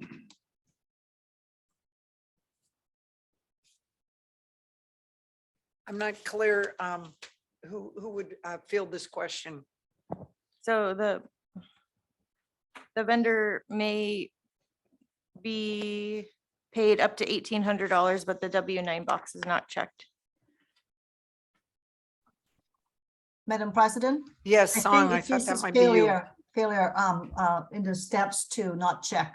But our accounts payable will make sure every time it's vendors, we'll collect that in the back end. But in the future, we'll make sure this is one of the boxes is mandated to be checked off. Okay, thank you. Okay, with that change, public comment on this? Okay. So, Christie, if you want to also add, just for the sake of time, if you want to add V to that, it's going to be the same comment for me for V okay, and the same comment for me on I had Z and AA. Are all that are left. similar comments on Z, the W-9 form, the signed agreement and the fingerprint and background check is not checked. AA, I have a separate comment on that's not related to this. So can we do those first three now? Yeah, you can add F. Somehow I have F over here. Yeah, sorry. Yes, you can add those three. Okay, so moving forward, I'd like to move that we. Madam President, Oh, I'm there's a hand sorry. raised. Oh, there is. Yeah, Luisa. Quiera.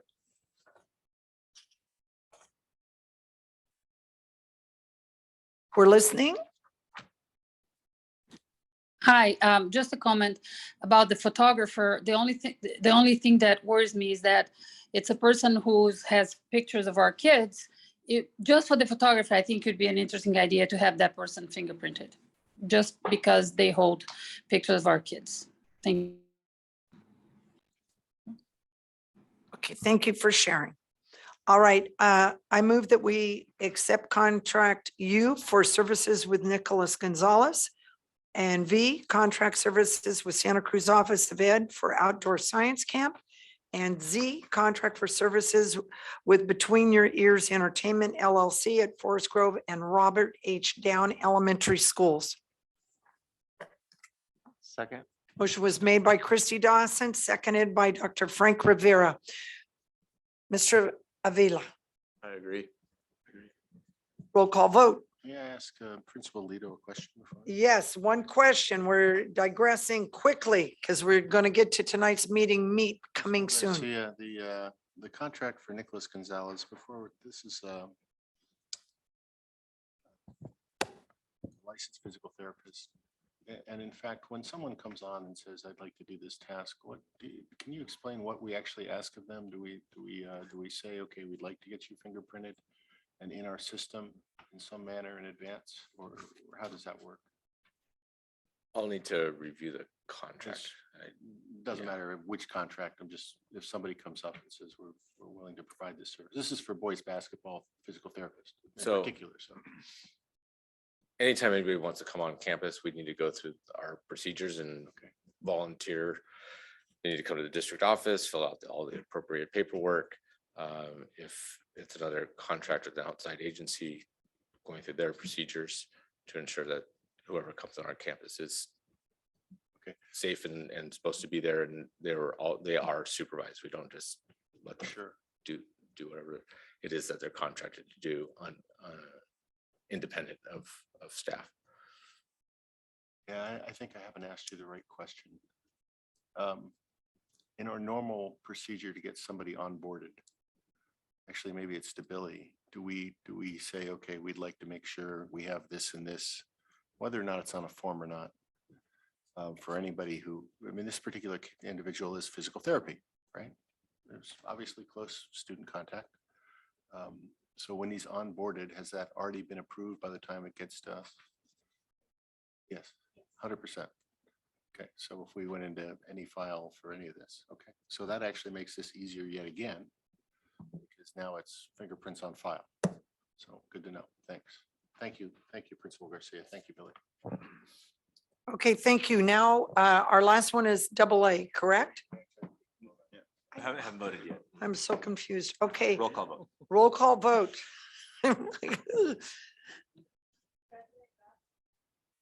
I need to start with Mr. Avila because I follow suit. Yes, good. Okay. Yes. Aye. Aye. Aye.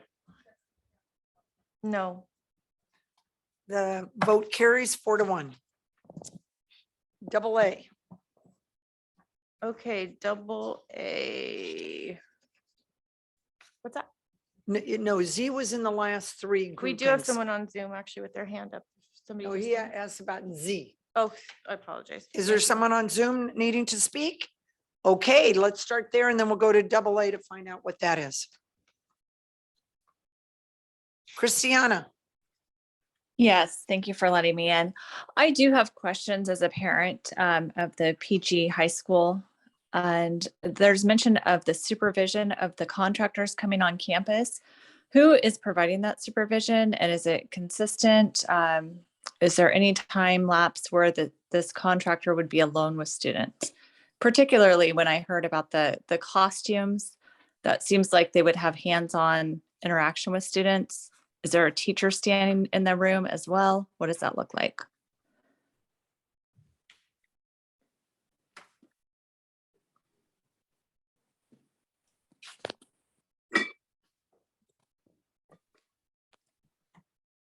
So staff is present, whether it's classroom, stage, court, locker room, staff is present. Okay. All of our staff have been fingerprinted and obviously cleared to be there and supervised, as Dr. Porras spoke to earlier. Okay, and the same would be true for the photographs. Yes. Thank you. Another hand, please. Thank you, Principal Garcia. Amy, please.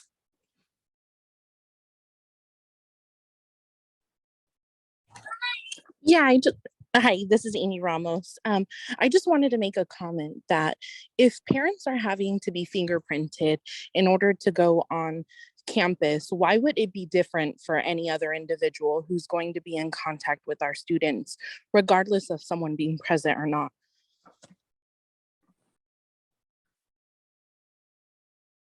And no answer needs to be given, but I think that should be taken into consideration, please.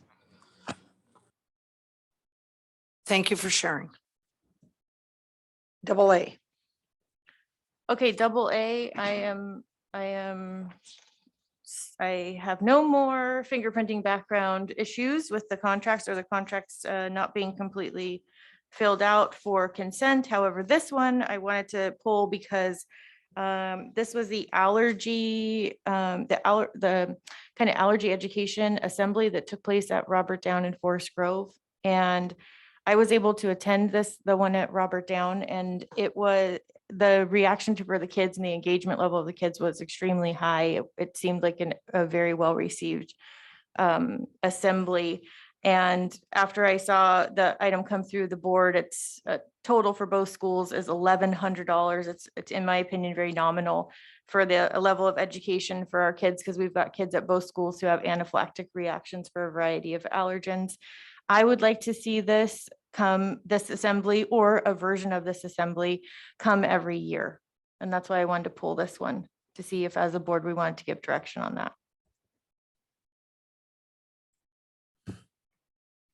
If the site admin would like to bring it every year, that's fine by me. I mean, I don't need to demand that at this point, and this gentleman may not be here next year, so Yeah, so would it be some version of that? That's why, yeah. again, I think the site has their ability to bring people in. If they decide things need to be every other year for whatever reason, that's up to the sites, not for me to dictate from the DS here. So that's my thought right now. Any other board comment?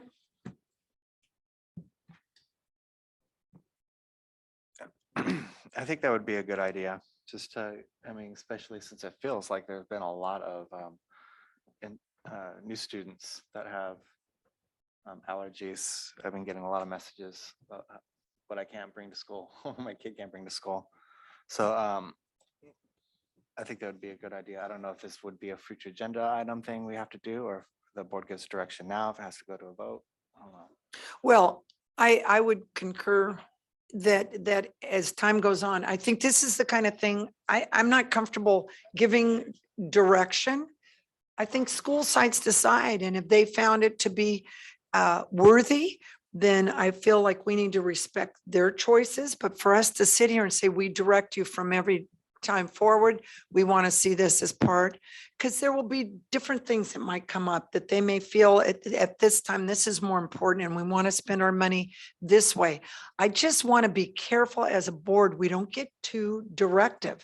We can say it's a good idea. I think it's wonderful in comments about, I saw this, it's worthwhile, it's important, but I'm not comfortable giving direction. Down to you. What we're doing right now is just voting on a contract anyway. It's either we're approving this or not. Whether we do this in the future, it's a future agenda item, we could talk about when we get to the future agenda item. Right now, we're just trying to get through consent and approve a contract. So Yeah, and I also think this is a good thing that during board comments that we're allowed to bring up that you visited that and it was good. And one of the other things earlier that you wanted to point out that was you really were happy with, I think that goes in board agenda. I don't want to pull certain things that are meaningful for us and then we discuss it. I mean, we're at 8:15 and we're not through a consent agenda, and I think time is of the essence. So that's how I'd like to see it in the future. So double A. I'll move to approve consent item double A. Thank you. Okay, the motion was made by Brian Swanson, seconded by trustee Paff. We're going to start here. Madam President, did we? Yes. Did we take public comment? No, we didn't. I just speeding. You were gonna, I I'm know you were gonna speeding, mention that, but I Speeding jumped in. along, public comment. But it's the right thing to do. I just want to say that. All right. There's a sticker that you put on the back of your car that say, what would Atticus do in a reference? And I'm going to now say, what would Mr. Avila do? And that's how I'll follow. What do you think? Sounds good to me. It's a good idea. Keep it Okay, going. yes. Roll call vote. Yes. Aye. Aye. Aye. Aye.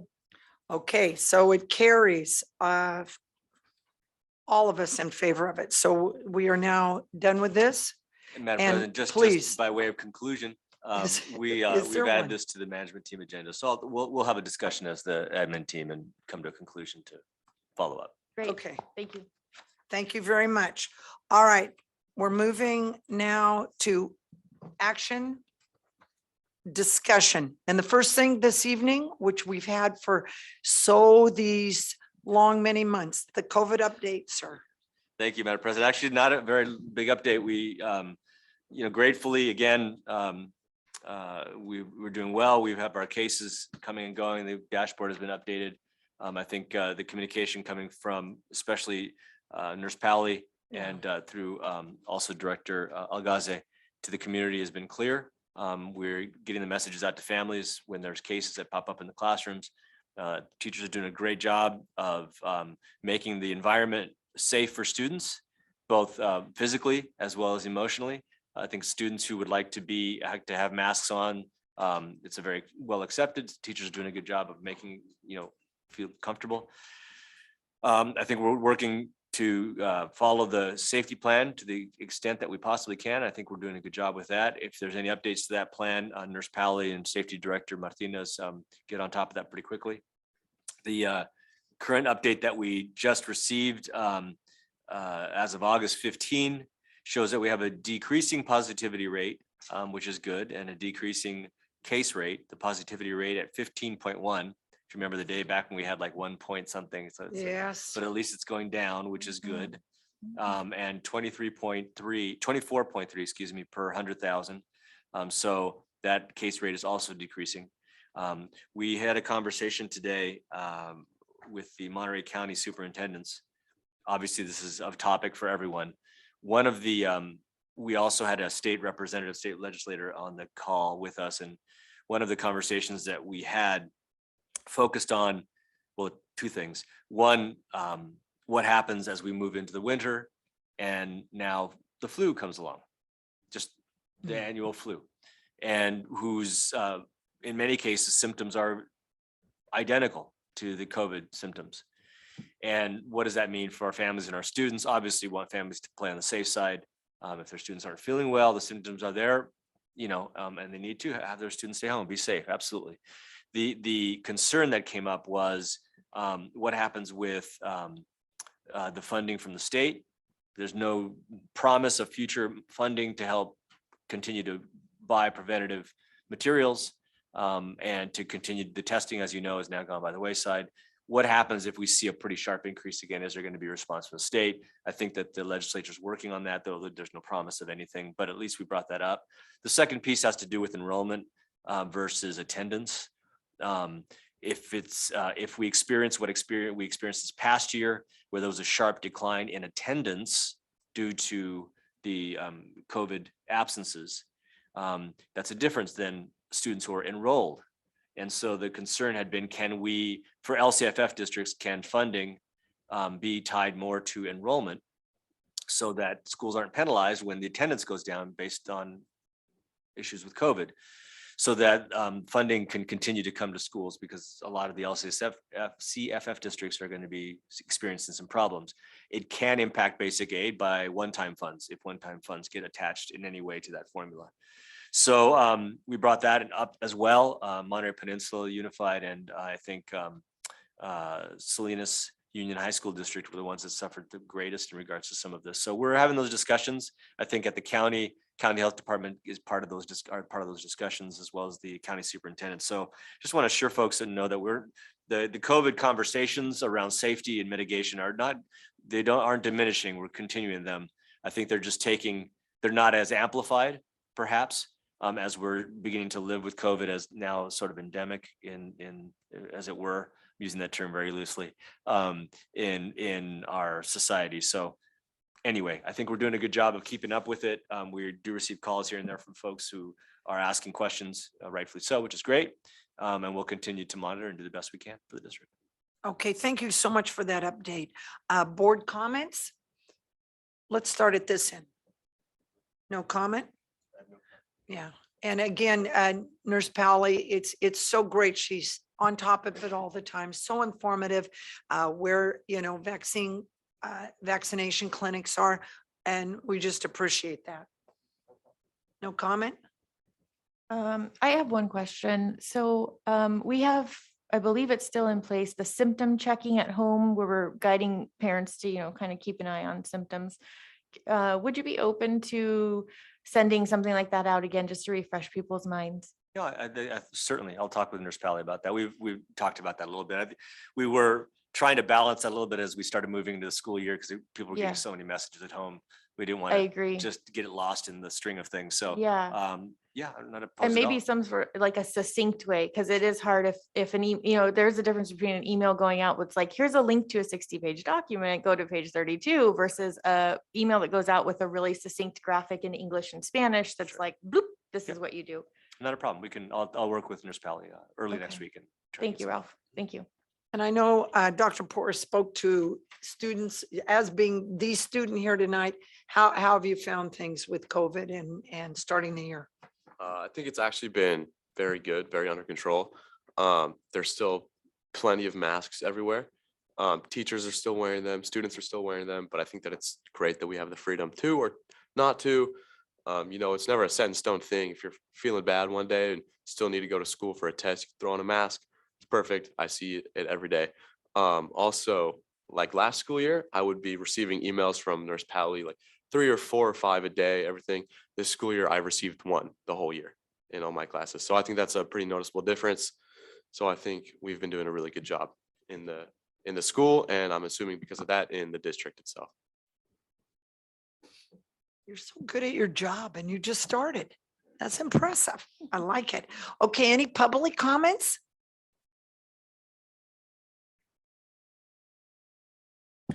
I'll try to keep this brief, but as a parent, I just wanted to reiterate a point that I've mentioned, I think via email, that I would love to know how students that are being encouraged to stay home, or families to keep their students home, how we're making sure as a district those students are not falling behind, whether that's survey, testing, whatever.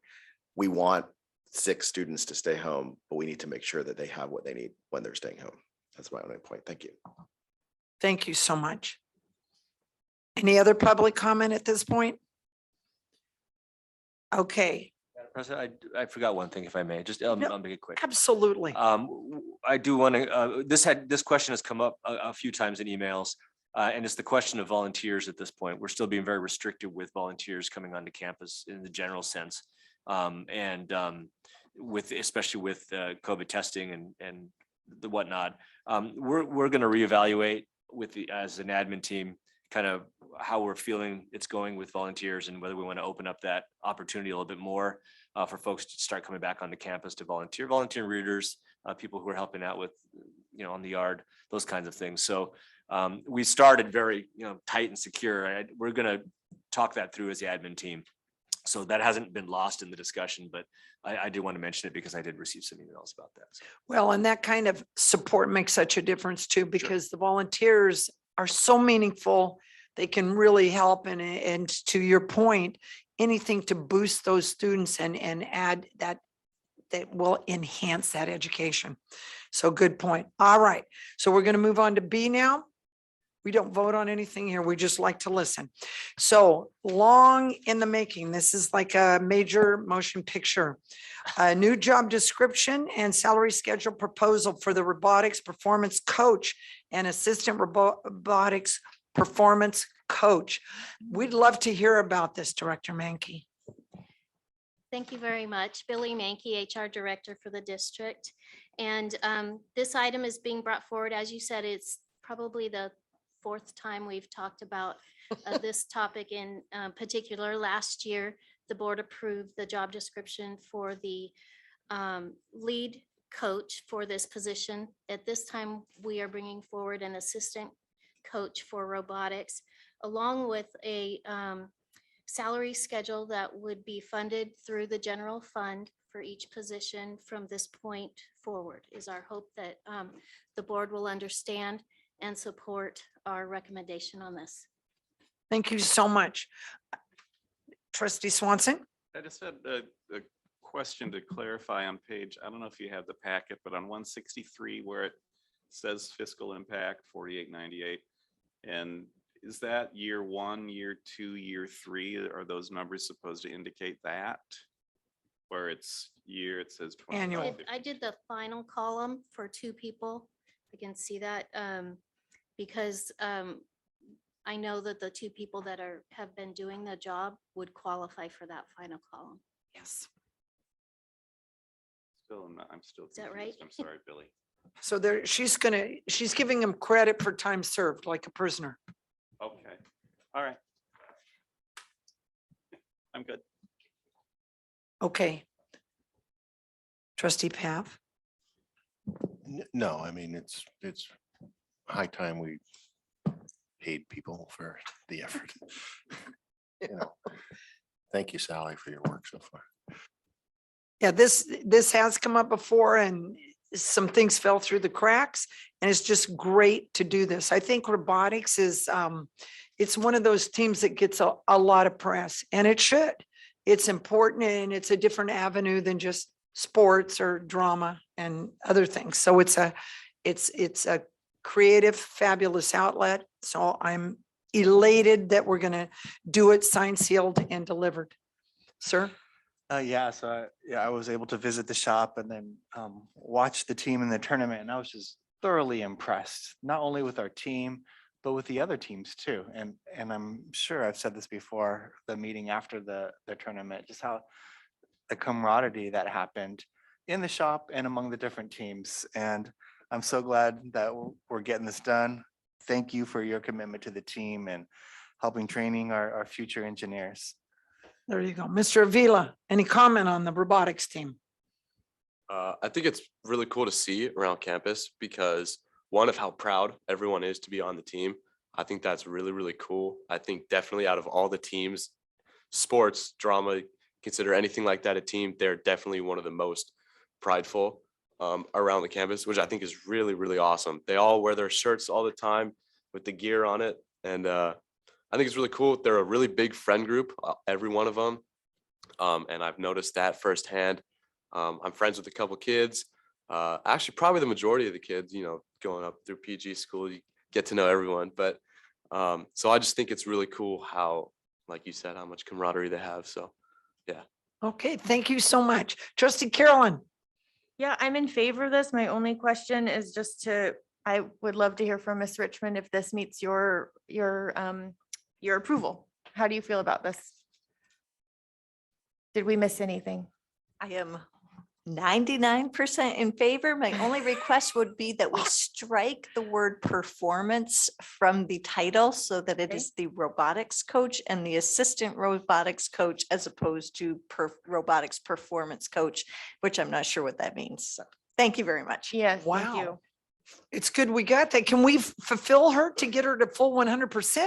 We can, and you know, the reason I titled it like this, and I had explained actually to Principal Garcia, we had discussed this, and was that I aligned the salary schedule with the vocal music performance coach position and the instrumental music coach performance position. So those were the things I was trying to align to make sense, like thinking of seasons and performances and all of that. It's not a athletic coach. But I'll take We don't need board's it, though. direction on whatever. I say we We want our coach happy. Strike performance. She knows what they are the robots are performing, but let's just get rid of that. Sounds good. Vicious competition coach. There you go. Elite. I like the word elite in a title. All right, so thank you so much. That's well done. Any public comment on this, please? Okay, seeing none at this time. I'll make a motion, Christy. Second. Actually, I'll complete my motion and then you can second it, John. My motion is that we approve this job description but also remove the word performance from both of the job description titles. Thank you. Second. Okay, so the recommendation was made by trustee Carolyn, seconded by trustee Paff. Can we have, starting with Mr. Avila? I think it's a wonderful idea. Oh, really kind of spreading out that compliment. Roll call vote, please. Yes.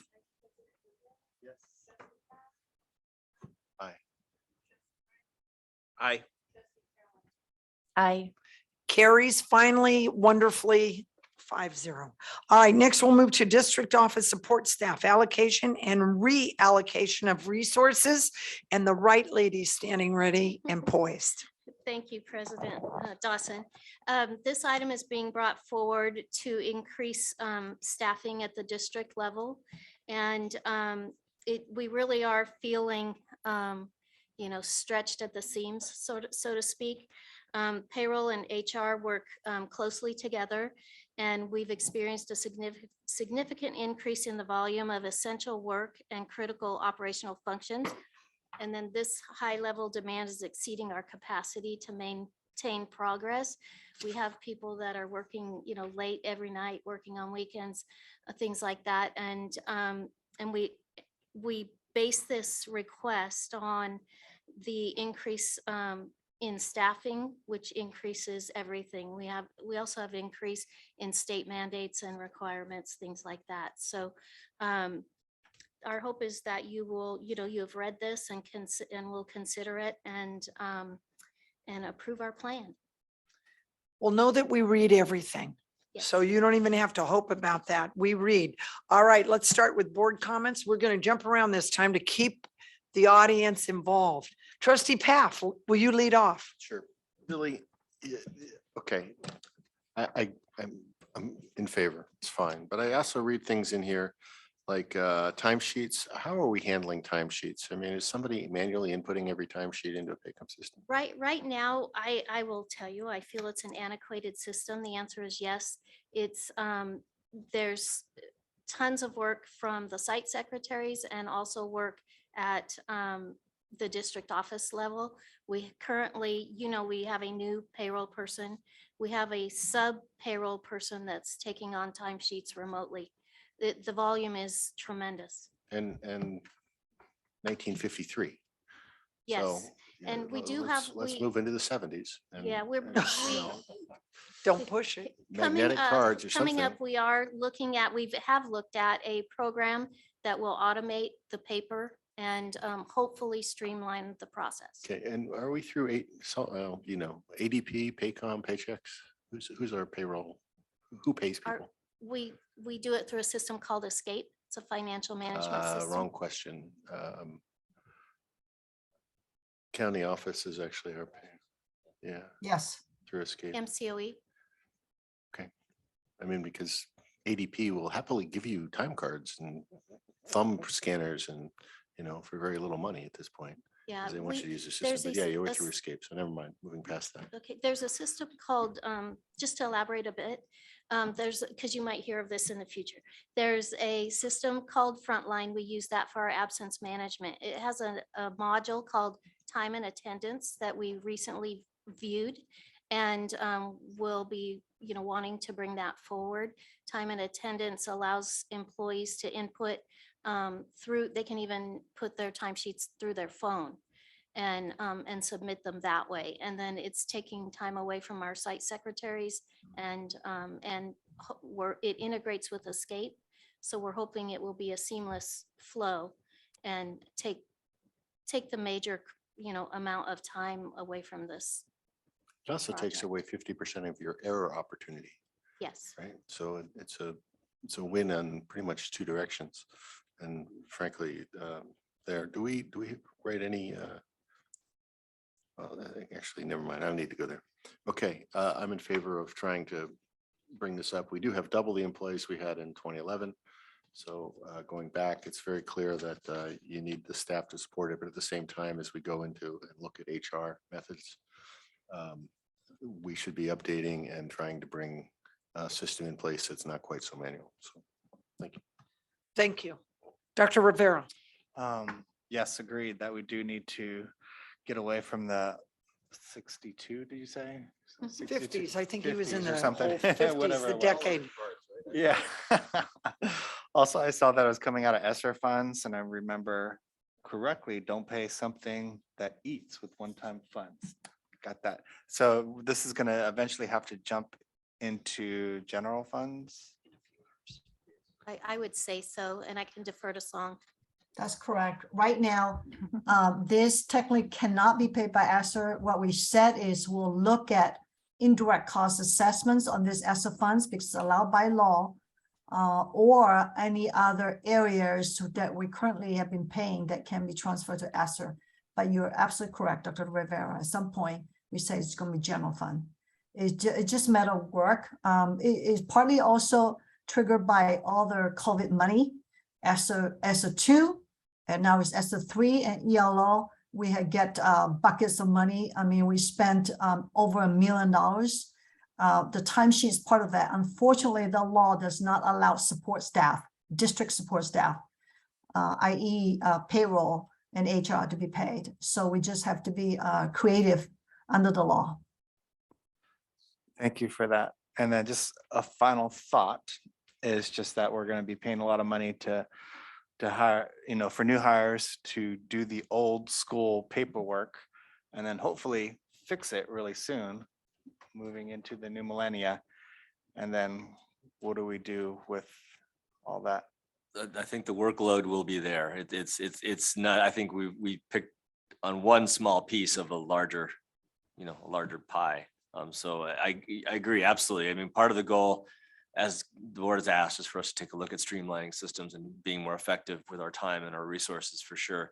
I think this conversation has been going probably more than a year in terms of just, it always took a little bit of a back burner because we're trying to prioritize all the other things that were happening.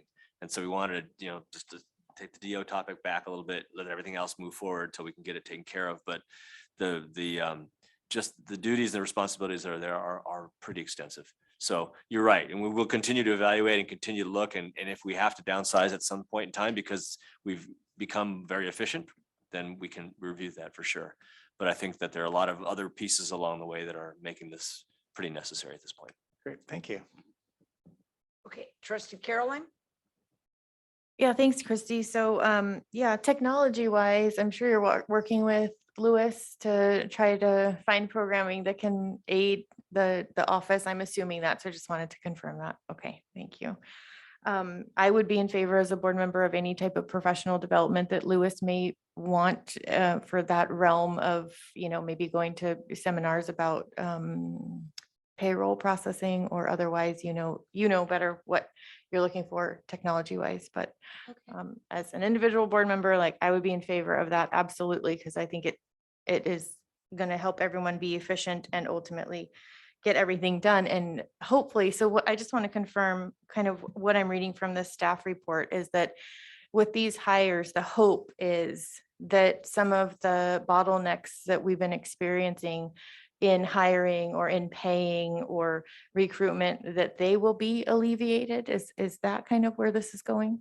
It's a combination of that and that the current staff that is, like I said, working overtime evenings and weekends, that they can then, go back to a 40-hour week. Sure. Generally speaking, for, 90% of the year, that would be the hope. There are always those times, the beginning of the school year, things like that, where we know there's a bubble that we just have to push through and we put the hours in, whatever it takes to get that done. But yeah, the hope is that we'll be more efficient, that we'll support the sites better and, meet everybody's needs. it's been years since we have been hearing that we need another full-time payroll benefits Right. person. You have to understand, it's not a payroll clerk position. That position does workers' comp and all the health benefits. So when we have new enrollment at every November, December, whenever that is, that person, has to do payroll and do that. And then it's a huge volume of work. And so, and as John said, and as the item says, the staffing has doubled, within the district itself. So we wouldn't ask if we didn't feel that it would help and that it will help us assist the sites. So are you paying overtime right now for some of your staff? Yes. Okay, Some people do overtime. Some people want like comp time, so time off later, but that's a double-edged sword. It just doesn't work. Yes. One thing for me, I like to have goals. And so I'm hearing tonight that you have a need for this. I know it takes a lot for any new position to be presented to us. So I appreciate you bringing this up. Can we have maybe a check-in in 8 to 12 months and hear about, where you were at with your overtime and your comp right now and how it's reduced it? Sure. And do also realize that we have two remote payroll persons assisting us right now. Wow. So to keep things going at the level it's going right now. So, those would be, weaned out and everything would be brought back to the district. Yeah, I'd love to hear about that success. Okay. Thank great. you. The last thing I have is just, as I was reading it, that we have gone from 229 to 458 FTE, which I realize doesn't necessarily mean physical employees, but, hours wise. Yeah.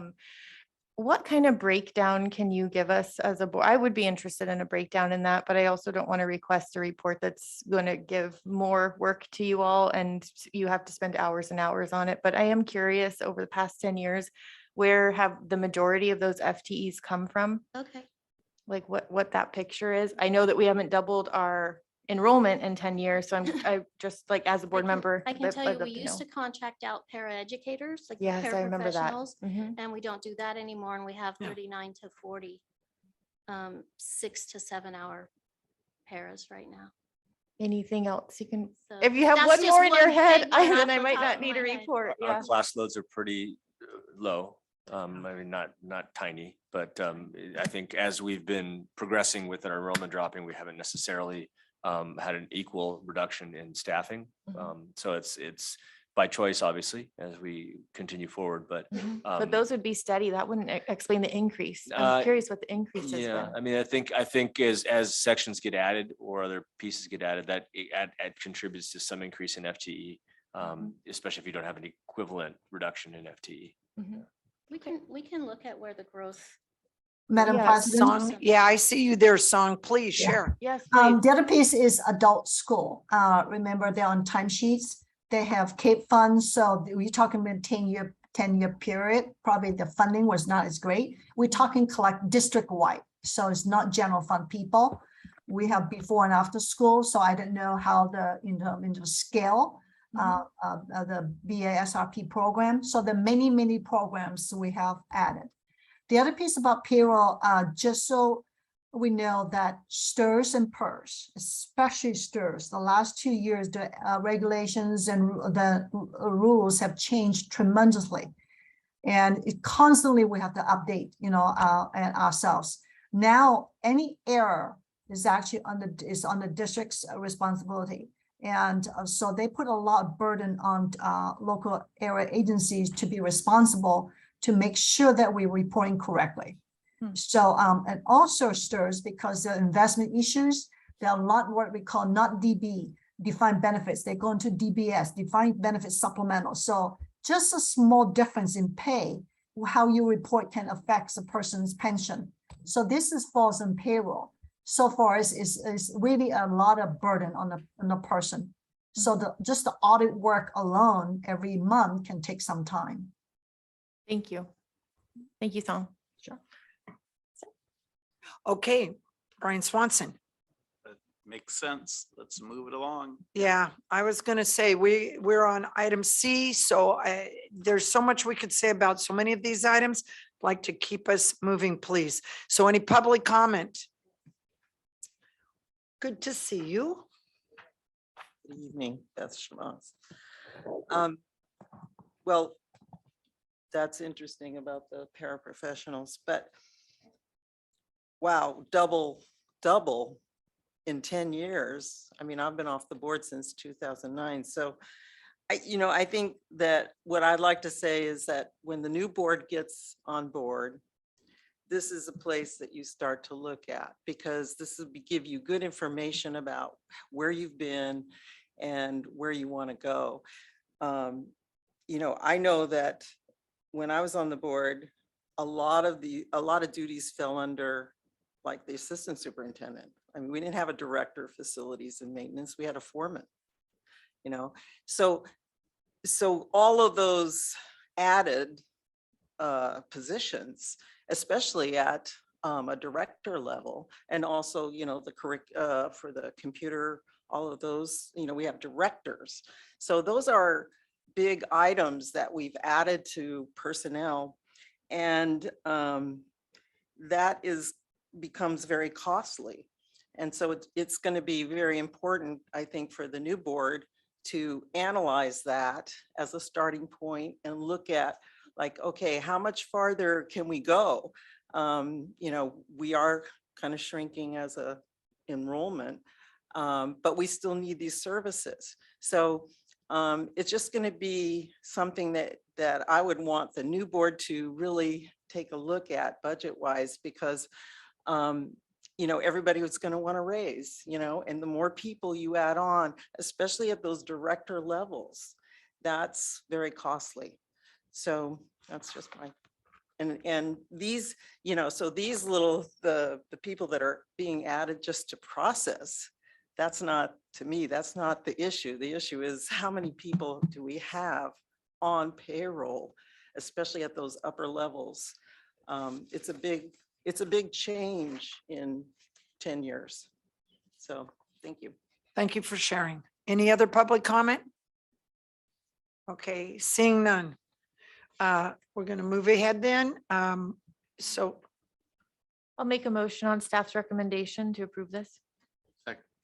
okay, motion was made by trustee Carolyn Swanson, seconded by trustee Half. Mr. Avila, which direction would you go? Sounds good. I approve. Approved. Roll call vote, please. Yes. Aye. Aye. Aye. Aye. Okay, motion carries. We're going to move forward, please, to the Otter Aquatic Center Pool Facility Use Agreement. I just wanted to say thank you. Well, Thank you very much. we just never Before stop we move long on. enough to hear thank you. We're just workhorses here. Okay, so with CSU PPB, I'm getting very tired, and Pacific Grove High School. Lito Garcia, are you going to speak to this, sir? Thank you so much.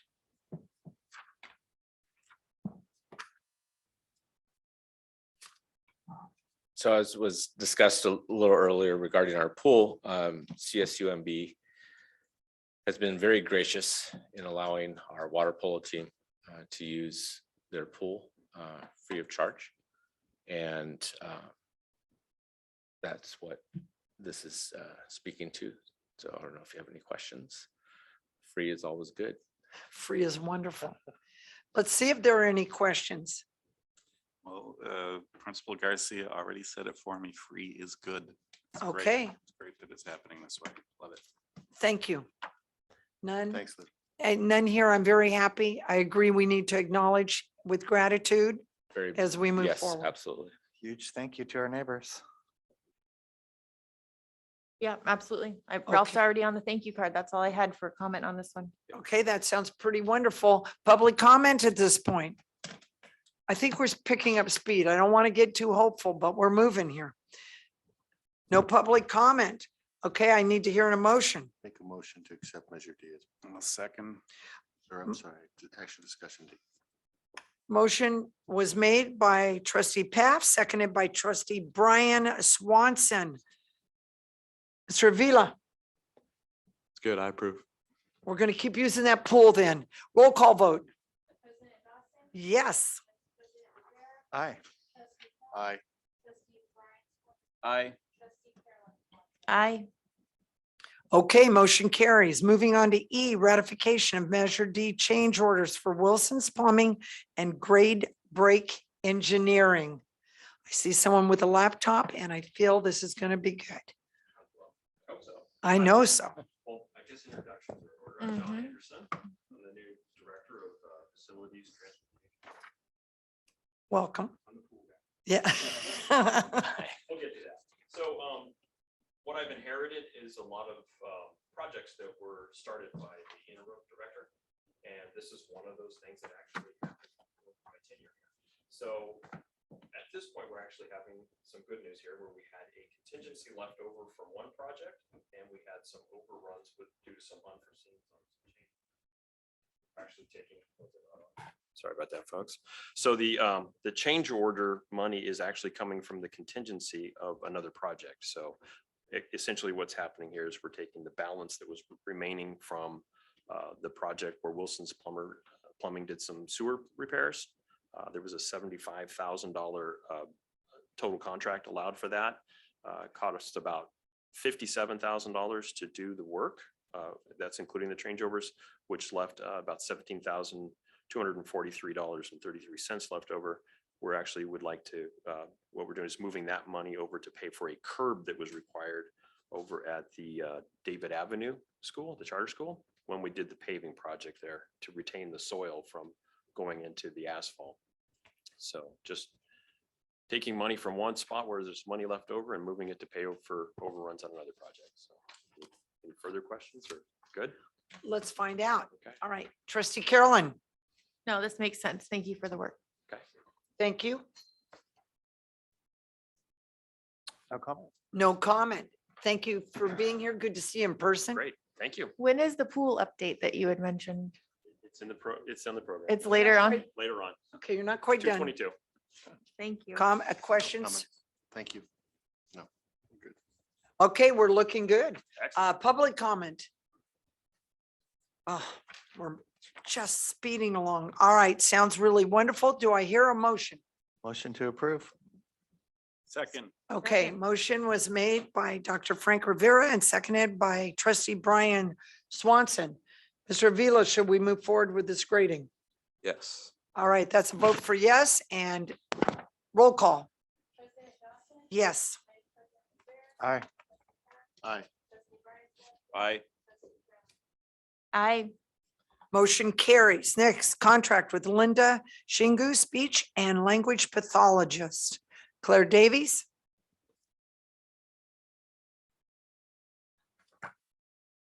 She's muted herself out after speaking out that one time, but we need to hear you.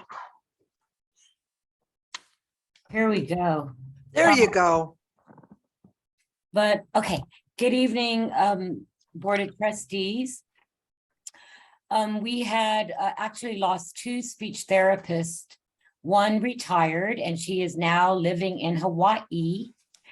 And then we had a very, very late resignation, which kind of threw us. But the good news is that we have been able to hire two wonderful speech therapists to join our school district. So we're very pleased with that because this is one of those very hard to fill positions. The second speech therapist needs to be released from her former school district prior to her being able to start services for us. So in the interim, we are contracting with Linda Shingu, a retired speech therapist who has helped us out in the past, to fill in until our new speech therapist can get started. So this is a ratification because the start of the contract, it already started. We needed Linda to get started last Monday so that we were in compliance with our students' IEP. And we got really good news today. It sounds like our new speech therapist, our new hire, will be able to start very soon, much sooner than we expected. So my request today is for you to review and ratify this contract with Linda Shingu, retired speech therapist substitute. Okay. And soon, do you have like perhaps a date or something that you're talking in the next few weeks or week or? It's going to be very soon. I cannot say until the former school district confirms with Billy Mankey. Because it's school district to school district. Once their HR department contacts Director Mankey, then we will have a firm start date, but we expect it to be very soon. Okay, thank you so much for that. Trustee Swanson, any questions? No questions. I have no questions. Thank you for bringing this forward. Yeah, thank you. And you explained it quite well. No questions. Trustee Carolyn. Yeah, thank you, Claire. This makes total sense, actually. And I do want to commend you on this contract because it was fully filled out, including the signed agreement W-9. And the only thing that it's missing, but we're already going to work on that, is the fingerprinting criminal background attachment. So thank you so much. Just on this particular person, Linda does have her fingerprints cleared with our school district from the time she has filled in the past. Excellent. Thank you so much. All right, sounds good. Any public comment at this point? Seeing none, we're going to move ahead with Mr. Avila. Should we do this? Yes. Okay, roll call vote. Yes. Aye. Aye. Aye. Aye. Motion carries. Next, contract with Positive Behavior Support Corps to include a functional behavioral assessment, FBA. Ms. Davies? Thank you. We have a relatively new student to our district, and he's undergoing an evaluation to determine eligibility for special education. When the IEP team developed the assessment plan, it was determined that in order to provide a comprehensive evaluation in all areas of suspected disability, which is required by law, that a functional behavioral assessment should be conducted as part of the initial assessment. And that requires a BCBA to conduct that. The student also requires one-to-one support right now, and it'll be a behavior technician, again, contracted through PBS. The behavior technician requires up to 6 hours a month of BCBA supervision. And part of that is the behavior tech will be taking the data that will feed into the functional behavioral assessment. And again, we started the situation was so urgent that we needed to get the services started prior to school board approval. So this is another ratification. May I ask the age of the student, Claire? I cannot give any information that would in any way indicate who the student is, Okay. except that it is a very young student. Okay. And new to the district?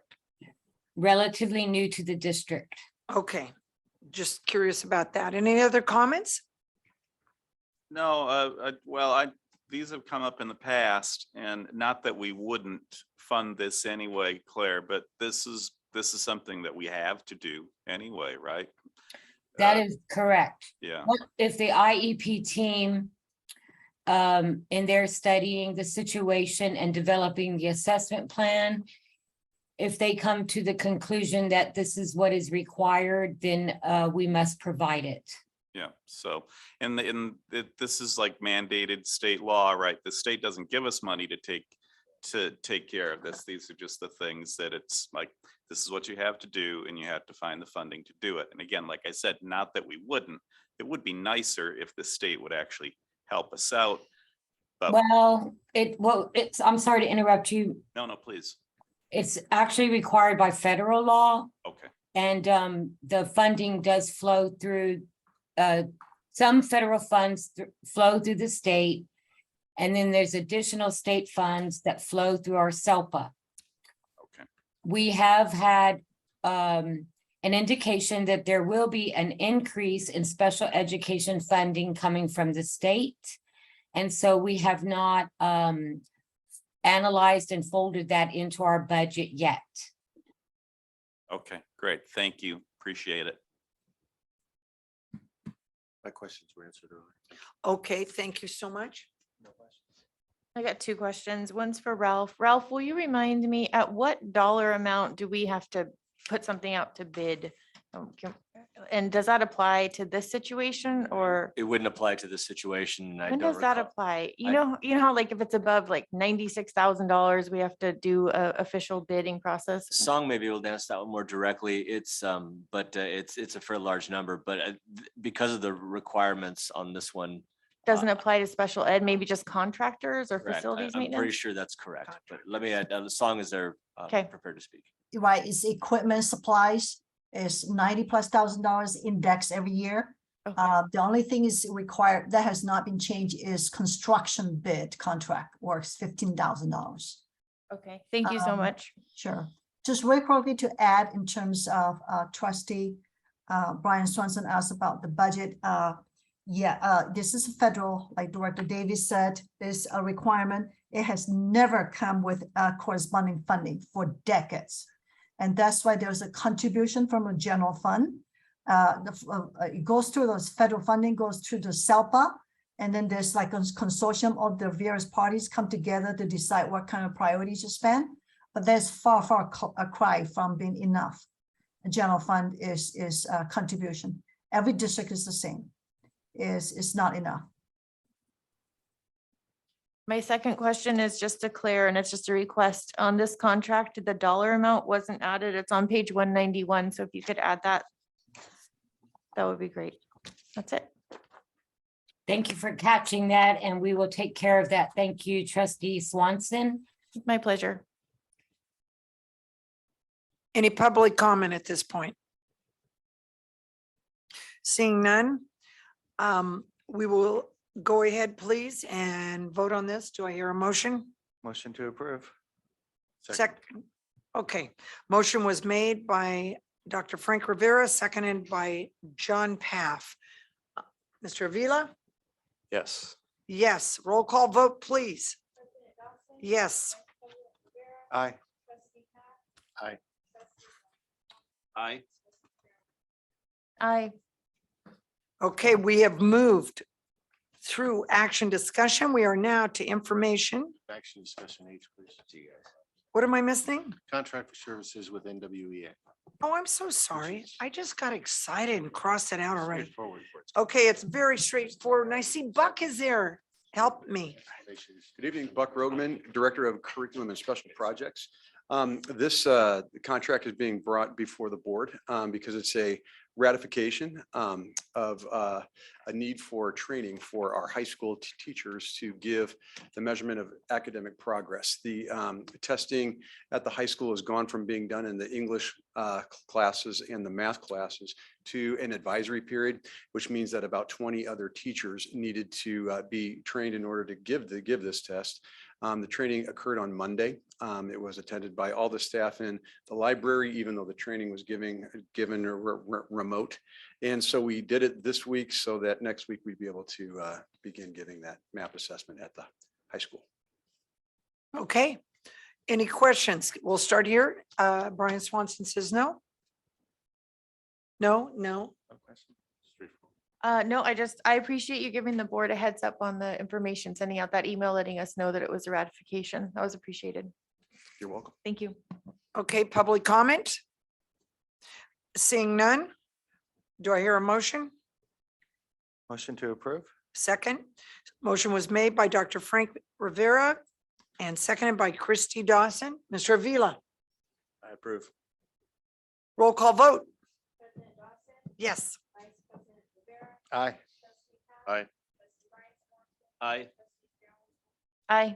Motion carries. So now we will go, as I've been desiring to information discussion with a review of the 21-22 actual and 22-23 estimated property tax revenues, and this has Song's name written all over it. Thank you, Madam President. So I'm going to share, let's see, screen.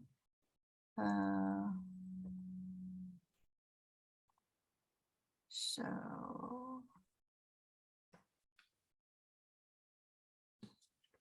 I need help from IT director to share screen. Is in Zoom. Do I just, where do I don't see on here to share.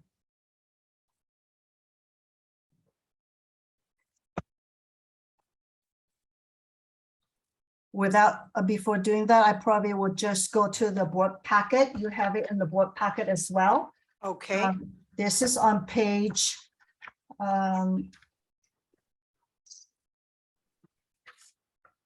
page 212, and you go to page 213. Let me see here. I'm not sure why it's not showing up on my screen here. Yeah, we can refer to our notes if needed. Okay, it's in the board packet. I was hoping that I could have it on my screen, 212. So I like to go to the second page. The first page I will come back, which is if you look at is 216. Do you see that on your board packet? Yes. Okay, so if you look at the right column, 2022, 2023, and the total column is $32,964,203. Now, the assessor's office, they would release this once a year, every July. The roll would go out in January, and then they would release more like a confirmation for the new year when they build all the homeowners, commercial property owners, and so on, to how much to pay for property tax dollars. And this, all these entities, including residential owners, they will start paying that, they get a bill in October, and they have until December 10 and April 10 to pay the bills. So this is going to like a confirmation for the year of 22-23. So for us, based on the parcels, if you look a little bit on the left side, I'll come back to it on the other page, but for now, let me just talk about the total first. 32.9. So what we're saying is that for Pacific Grove Unified School District, we're expecting to receive, this is our best estimate at this point, $32.9 million. Now, the question, of course, is what kind of percentage increase over last year? Because the assessors comparing this to a year ago, they do not have updates like us and budget revisions in December and budget revision in April. So they just look at July to July. Of course, the percentage is much higher. However, for us, we have updated this increase over a 2-year period, so over a year twice, meaning we have updated a budget in December and updated it in April. Therefore, the increase for us from 32.9 is the increase is $763,000 because we have recognized a $1.6 million already from budget adoption. If you look at a column, the second column, 22-23, you see that at the bottom, $32.2 million. Yes. Okay, so there has already been adopted in our budget in June, meaning we already have recognized out of this increase $1.6 million. We have already incorporated in our books. So the additional dollars between June and now from assessor is $763,000. So this is real quickly, rather than going to the details percentage, the easiest way to look at how much we already have it in our books, which is 32.2, and then how much we're going to get now, which is 32.9. So the delta, the difference in increase is $763,826. So any questions so far before I go into the previous slide? Any question? Everybody's shaking their head no. No. Okay, so let me see. I think we'll have to, let me see, I'm just trying to, I cannot somehow, for some reason on my here, I cannot share the screen. I'm not sure what happened here.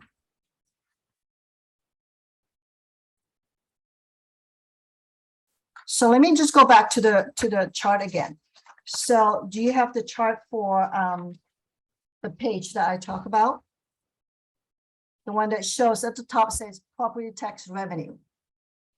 Yes. Yes, we do the trend. Okay.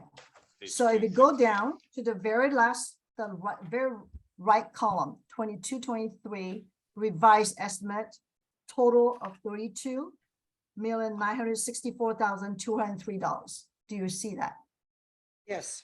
Okay. So this is the most recent amount from assessor. Based on the parcels, based on the parcel that we're getting assessed valuation from. Okay, so we did a calculation, which is on the previous page.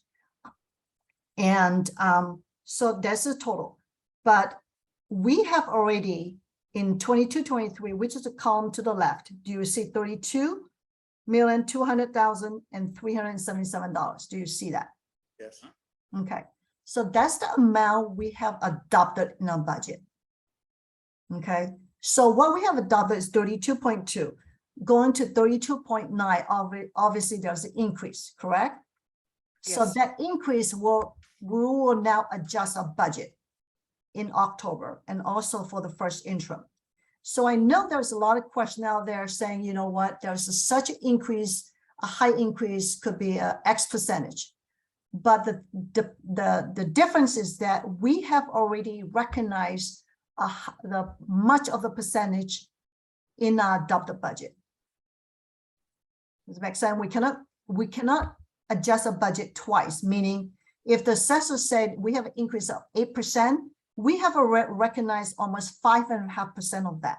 We cannot increase at 8% because assessor compared to a year ago, in between, we have already increased our budget. Questions? It says that the amount that would change is 2.5%. So, okay. That's correct. Yeah, no questions at this point. Okay.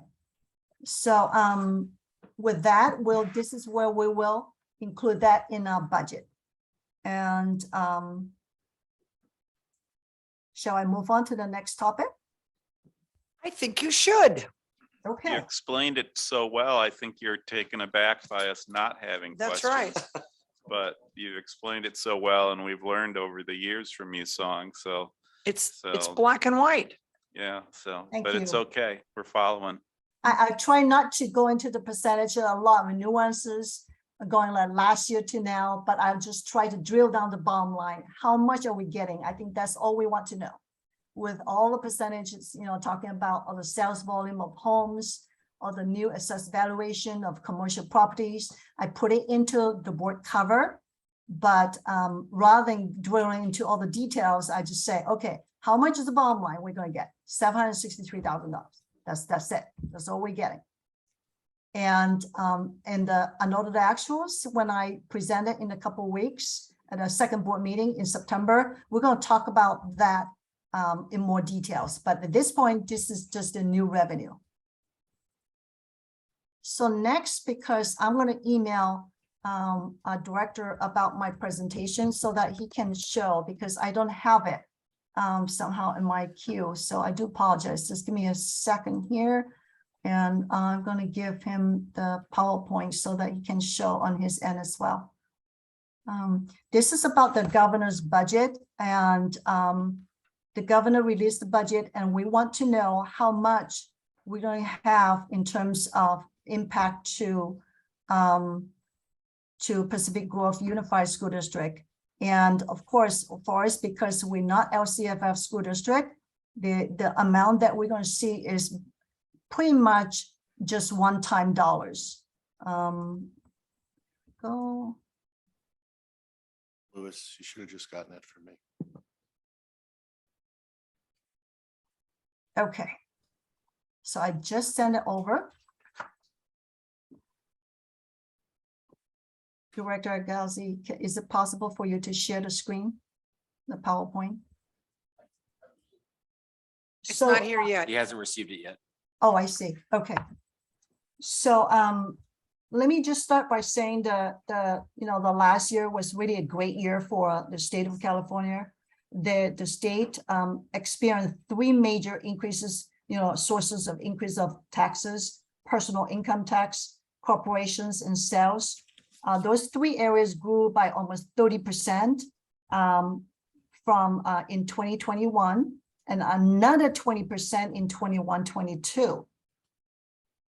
So this is really a huge, really bonanza for school district, especially LCFF school district, because they get it by ADA attendance from, based on attendance, and they get revenue directly from the state. But because we community funded school district or basically school district, we don't get direct funding from there. So what we get is just from local property tax. Thank you. So can you go to the next screen, please?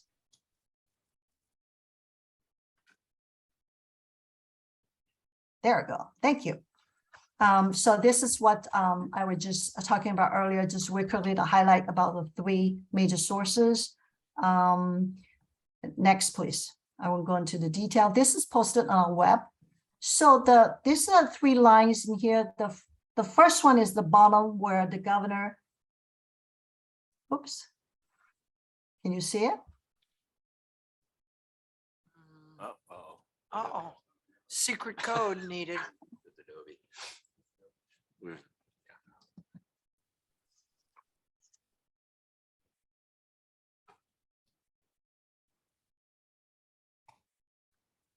Okay, we're back. The purple line, the most bottom line was actually in 2021, where the governor projected, the budget at that time, 178 billion. And then for 21-22 was 174.6. But if you go real quickly into the red line, at that time, 2 years ago, obviously the governor would not be able to project, or was actually not required to project into 22-23. So you don't see the purple line going into 22-23, which is the very right dot there. But at that point, the governor had it for 2021 and 21-22. So now if you go into the red line, you can see the change, see a huge increase, right? The difference between the purple and the red, just for those 2 years. So now fast forward for the governor to project into 22-23, can see now for him, he is projecting 204 billion, almost $215 billion. You can see the red from in 22-23, 2 years ago when we're projecting for this new budget year, is such a huge difference. It's increased almost $25 billion, right? So that's the difference between the last graph, the blue and the red, for 22-23. So it's really good news for all the school districts and for us too. And you're going to see for, compared to last year, we're benefiting that from as well, because the governor put into one-time funds. What he was trying to do though, because there was always talk about a recession, potential recession. We all know that interest rate has gone out. So the governor is always cautioned that, yes, it's a good year, but, not so good year will come and may come. So instead of putting the money into ongoing revenues, the governor is putting into one time. But for us as community school districts, we really, we're happy that he put in one time, because otherwise if putting ongoing, like an LCFF base or Proposition 98, we would not be getting any dollars at all. Next, please. So this is just real quickly to show the state level. Their operating surplus is 7.8 billion. It's highlighted in yellow here. The rest is just a lot of details. And anybody can take a look at this. 234 versus in 22-23, minus all the expenditures, all others accounted for, leaving a projected balance of 7.8 billion. Next, please. So we have, so of course, it comes with that. This formula, several years ago, the governors has talked about how, is when you get more revenues, it kicks into this, this gain limit or a threshold, right? So how much that the district can spend, and also at the same time, how much a state has to put into what they call this PSSSA, is the Public School System Stabilization Account. Think of it as like a reserve, meaning you have any excess funds, you have to put into this rainy day fund. So that the day has come. So the law has been in place, but the day has come for 22-23. So the state level, they have to put into reserve. So for LCFF school district, they have it, which is a second bullet from the yellow. You can see they cannot have more than 10% of the annual expenditures, meaning there's assigned or unassigned fund balance cannot exceed 10% collectively. So there's a restriction now on school districts to have that, no more than 10% reserve. Now for us, small and basic aid school districts, because the state recognizes that is volatile, and also the state does not guarantee, because if basic aid school districts have go into trouble, the state will pretty much just say, you're on your own. So we're exempt. So we're not exempt in this restriction, given the volatility of our funding source. Next, please. Declining enrollment. Early on, various parties, including the board members, you have talked about declining enrollment, and so do we. We're going to say, you're going to see that in the next presentation. We're going to see the day one of our enrollment, and also maybe we quickly to address a little bit the last year or so. But in this case, the governor recognizes that with strong lobbying from all the school districts, because everybody experienced really a declining enrollment. Corresponding to that would be declining ADA, which is average daily attendance, which is where the school districts get the money, not because of enrollment, but because of attendance.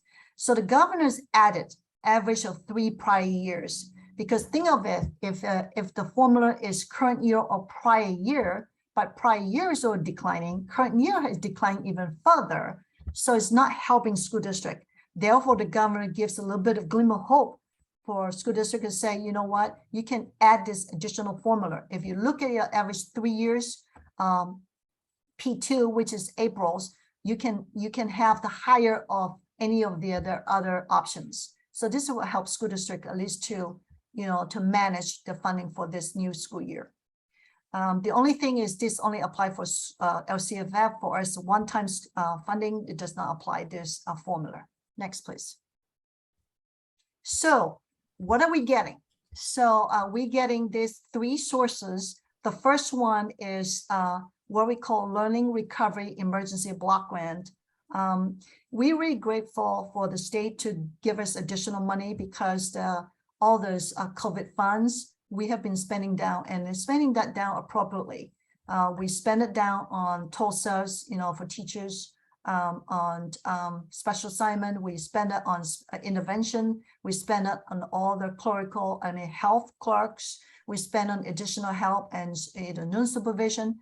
So and also especially with PPE, all this preventive equipment and supplies.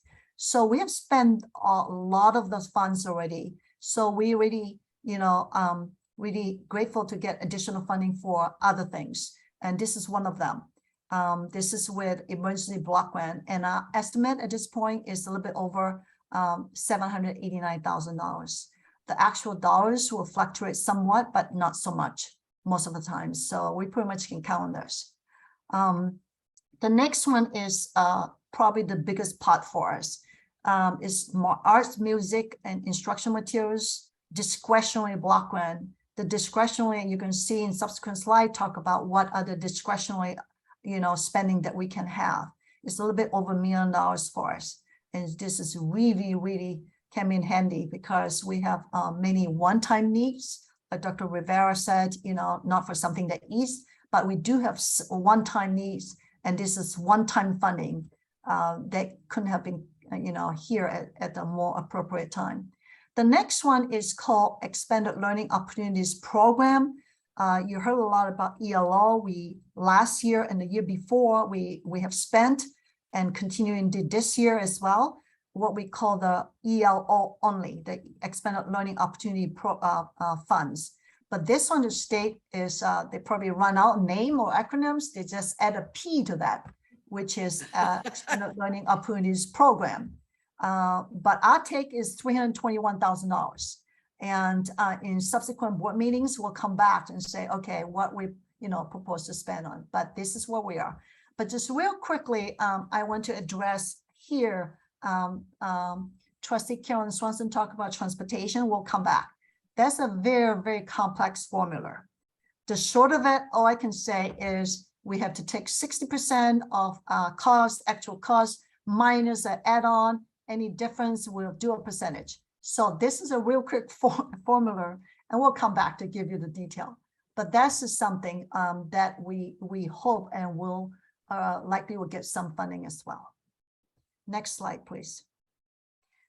This is learning recovery. I won't go into the details, but this is what we can spend on. Is right now on most of the block grants is probably will address about a service increase or enhance services to our students, to help our classrooms, to help our teachers. Anything to also address learning loss. As you can see, this money can be spent on instructional learning time increased, and also close learning gaps. That is a recurring theme. This is actually the core of the theme. All the block grants is about closing learning gaps, but also address barriers. One of the things that we can use is such as technology. What are the barriers to learning because of the pandemic? And then there are two other additional areas as well. Next, please. Okay, so this is the biggest chunk of that. Earlier on, you saw the money that the estimate is about over $1 million. So we'll be bringing this the request because it's highlighted in blue here. It requires a public meeting, by the board to approve the expenditure plan, and we have that. We work with administrative team. And they individually have worked with the school site folks to come out with their requests. And we're addressing all the areas as well as music, instructional material, but also PE. In the next slide, you will see that. The other thing I would just real quickly mention this. This is, I know Trustee Path has asked, often how we're getting funding to address like stirs and purrs. The governor did not say that, but he said it's your discretion. So discretional block grants. So you can use it for retirement, health, and also stirs and purrs. Next, please. So, so this is the last one about the ELOP. So it's addressing, again, required to address TK through 6, mostly about unduplicated kind of students, population with EL, SEL. So those are the areas that a director of curriculum and special projects will be looking at, working with us, the site staff, and to come up with services that we need, and while at the same time we meet the requirements. Just real quickly, the auditors, because all this funding, the auditors have high scrutiny of all the required, what is mandated or what's allowed to be spent in each of these funding areas. So we do follow that very closely and very strictly as well, to make sure that will go through our business office. Every request, every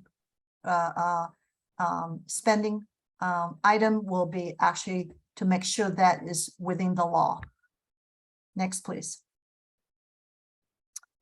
This here, I will not go into details here. It's just more definition about what does it mean offer, because we do have the offer to UPP, which is unduplicated count students, and just define here. So we just not just we really have to advertise, publicize, and recruit.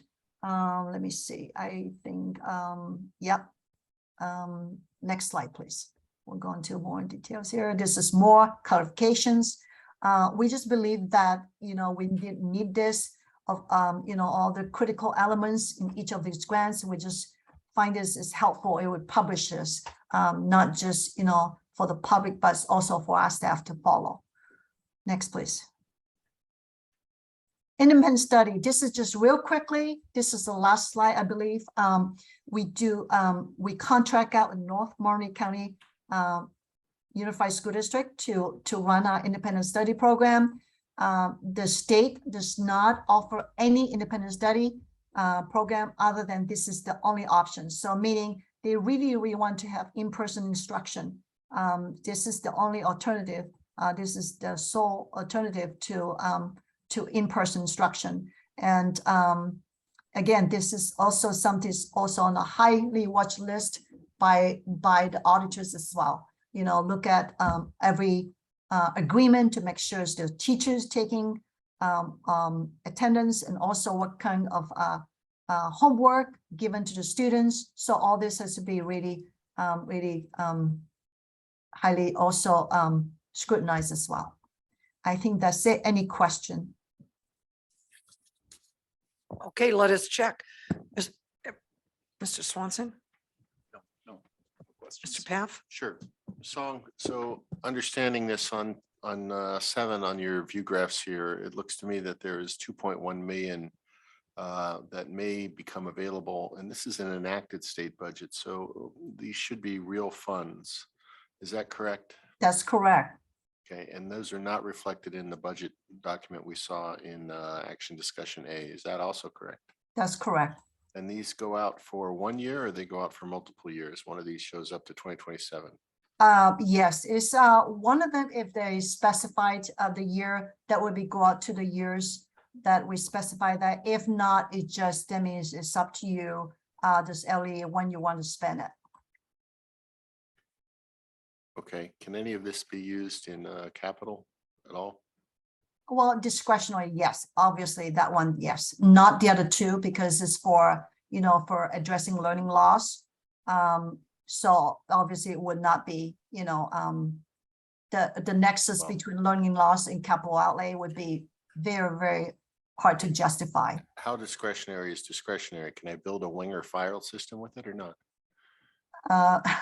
Well, discretionary could be like earlier health benefits, could be for STIRS PERS, because, you know, as we know, the governor has not really specified of some, you know, to say this is for STIRS and PERS, but this is his way of saying you can use this to help pay down your STIRS and PERS rate. I'm sorry. So for the arts, music, and instructional material discretionary block grant, he's saying that we can use that to pay down the STIRS PERS rate.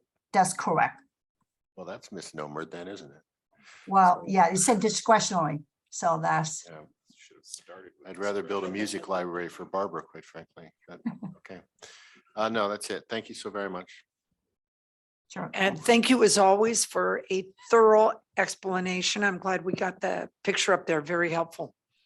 No questions. Yeah, no questions. Thank you, Song. Okay, any public comment at this point?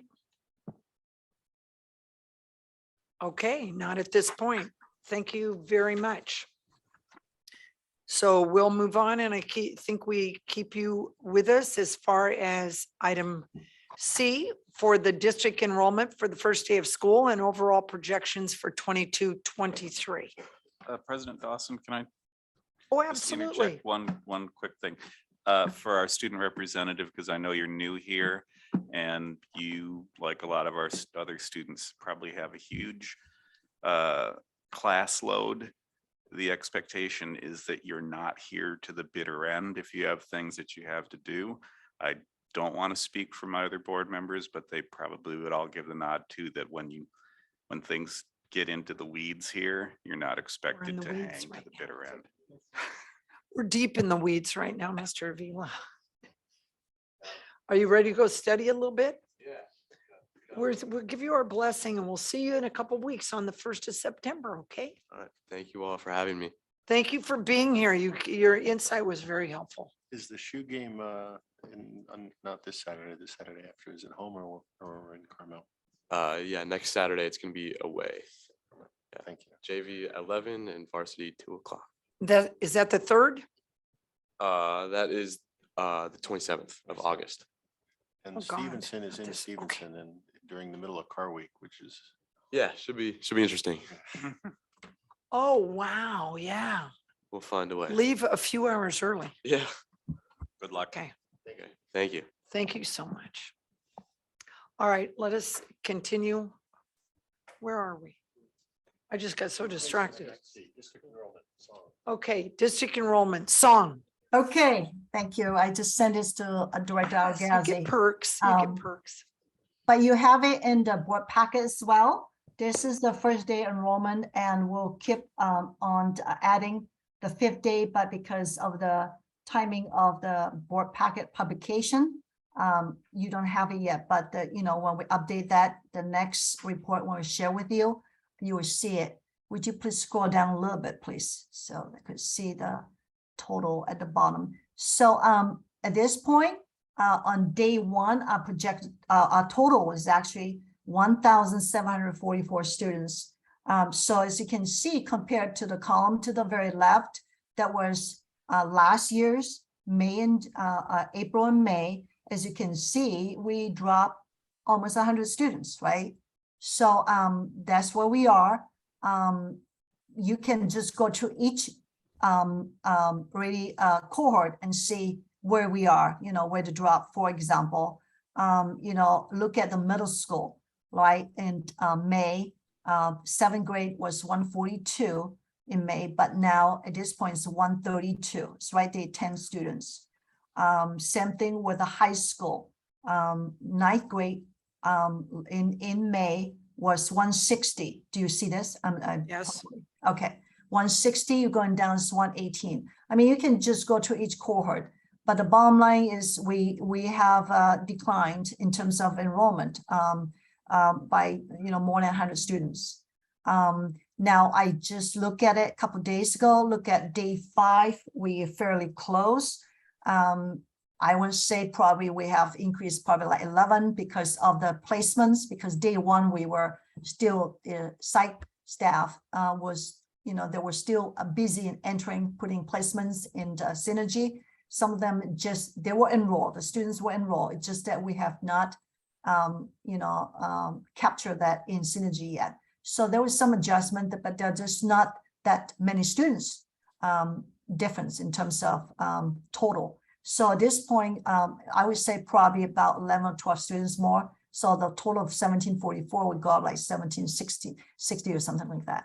So we have declined, but could you please scroll up a little bit? I want to talk a little bit about TK, the first at Forest Grove. So TK is because of new law, because of 2 months ahead for students, for the young kids. So you can see the increase of 10 students on day 1. Last May, you know, I was talking about 2-3 months ago, we had 19 students, but now we have 29. Therefore, we needed to increase the class number of classes from 1 to 2, thanks to new principal Ms. Preciado and Director Rogerman in helping getting this really quickly for the school before school opened, moving from, you know, one of the teachers at the K level to TK. So because the K level at Forest Grove, for some reason we way down. So at 34 students only, while we were last year, although different cohorts, we were at 74. Wow. So with that, and the class sizes, various class sizes, the very right, you can see the teachers' names and each of the class sizes for each of the teachers. And we'll update that every month, like August and September, we'll adjust it, reflecting September. We pretty much will reflect the most current you know, number of students in each of the classes. With that, I just open up any questions. Trustee Carolyn. I don't have any questions on this one. Thank you. And no questions. Okay, do you foresee any more students coming, trickling in? Not at this point. You know, like, when I look at this, for in August, today is the 18th. I look at it a couple of days ago, not a huge fluctuation. Increase probably 10, 11, again, because of the placements. We didn't get some of the names placed, you know, on time, in Synergy, but the students were enrolled since day one. So it's not a huge change. You know, I mean, this is a national phenomenon of where are these kids? And do we have any idea where they are? I mean, it's not all independent study. I mean, kids are just floating somewhere out there. Yes. Well, I mean, I can speak generally speaking because I've been just, you know, curious about this phenomenon, and probably I'm not sure Director Binders, if they're probably, I don't know, we track the reasons, but I know that the state, within the state of California, there's movements of students. Some, you know, families just left the state, but by and large, the higher percentage is actually within the state, just moving to a lesser cost areas. You know, housing is a major factor. And also because of pandemic, families now can choose to do work remote, and they will have, they want to, you know, work in different areas. Most of them, what I read about, is more remote, where, you know, they have space for the kids. So that kind of change, I would say you know, the population, you know, how the groupings of students are in the schools. So Okay. anyway, yep. Thank you. Yeah, it's pretty phenomenal. Trustee Paff? Well, the thing that really jumps is that your kindergarten enrollment is basically down 55 out of, you know, we're 90 students different. Okay, we'll even call it 100 students different, and 55 of that is kindergarten classes, right? 74 to 34, and then That's correct. 70 to 55, which says subtract 5 years. That was an interesting year for something. Yeah, I don't know where. It just means there's a strange bubble going on, maybe. I don't know.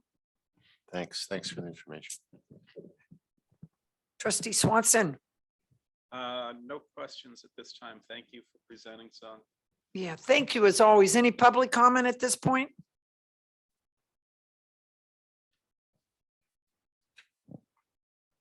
That's Shamos. The thing that always concerns me is the high school and the middle school too, because when that enrollment starts to drop, you lose a lot of comprehensiveness to your high school. And that's a concern, because when kids start to feel like that high school is not offering what other schools do, they go. And you know that we are in competition with Stevenson, York, Santa Catalina. Santa Catalina. And I hear it. I know, my daughter and I were just talking about it with one of her friends, and more than one of her friends, considering, you know, when their kid gets to the middle school, sending them over to RLS. And I'm like, you're going to spend that kind of money for what? You can get the best education here than as good as RLS, guaranteed, as good as York. You can.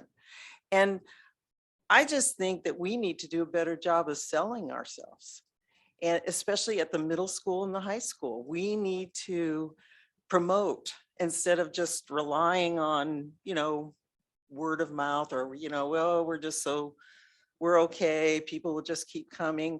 I think we really need to promote and put ourselves out there, like, as, you know, hey, save that money for college, for gosh sakes, you know, really. I mean, it's amazing. Like, I remember I did convince one friend to keep her girls in the public schools through high school. And she came back and she told me, she goes, I'm so glad I asked you about that because they did get a really good education. They went to really good colleges. And I think, and somebody asked me too, like, what are the colleges that our graduates are going to? And I know we know that, but we don't really promote it, but we should. We should.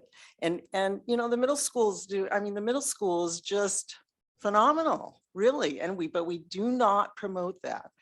And I just think that it's something that we could easily, we could easily do it among the parents that we have in the elementary schools, because that's where, you know, they're leaving. And anyway, that's always been my concern about the high schools. You know, you lose that comprehensiveness and it shows up. So keep that in mind. Thank you for sharing that. Any other public comment at this time? Okay, D, the update on Measure D projects, the high school swimming pool and transportation.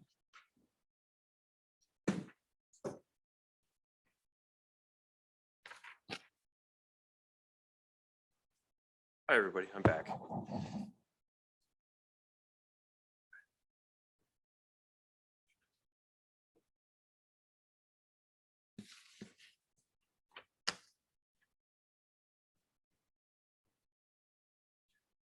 See it now. Yes. Beginning. There we go. Okay, hi, everybody.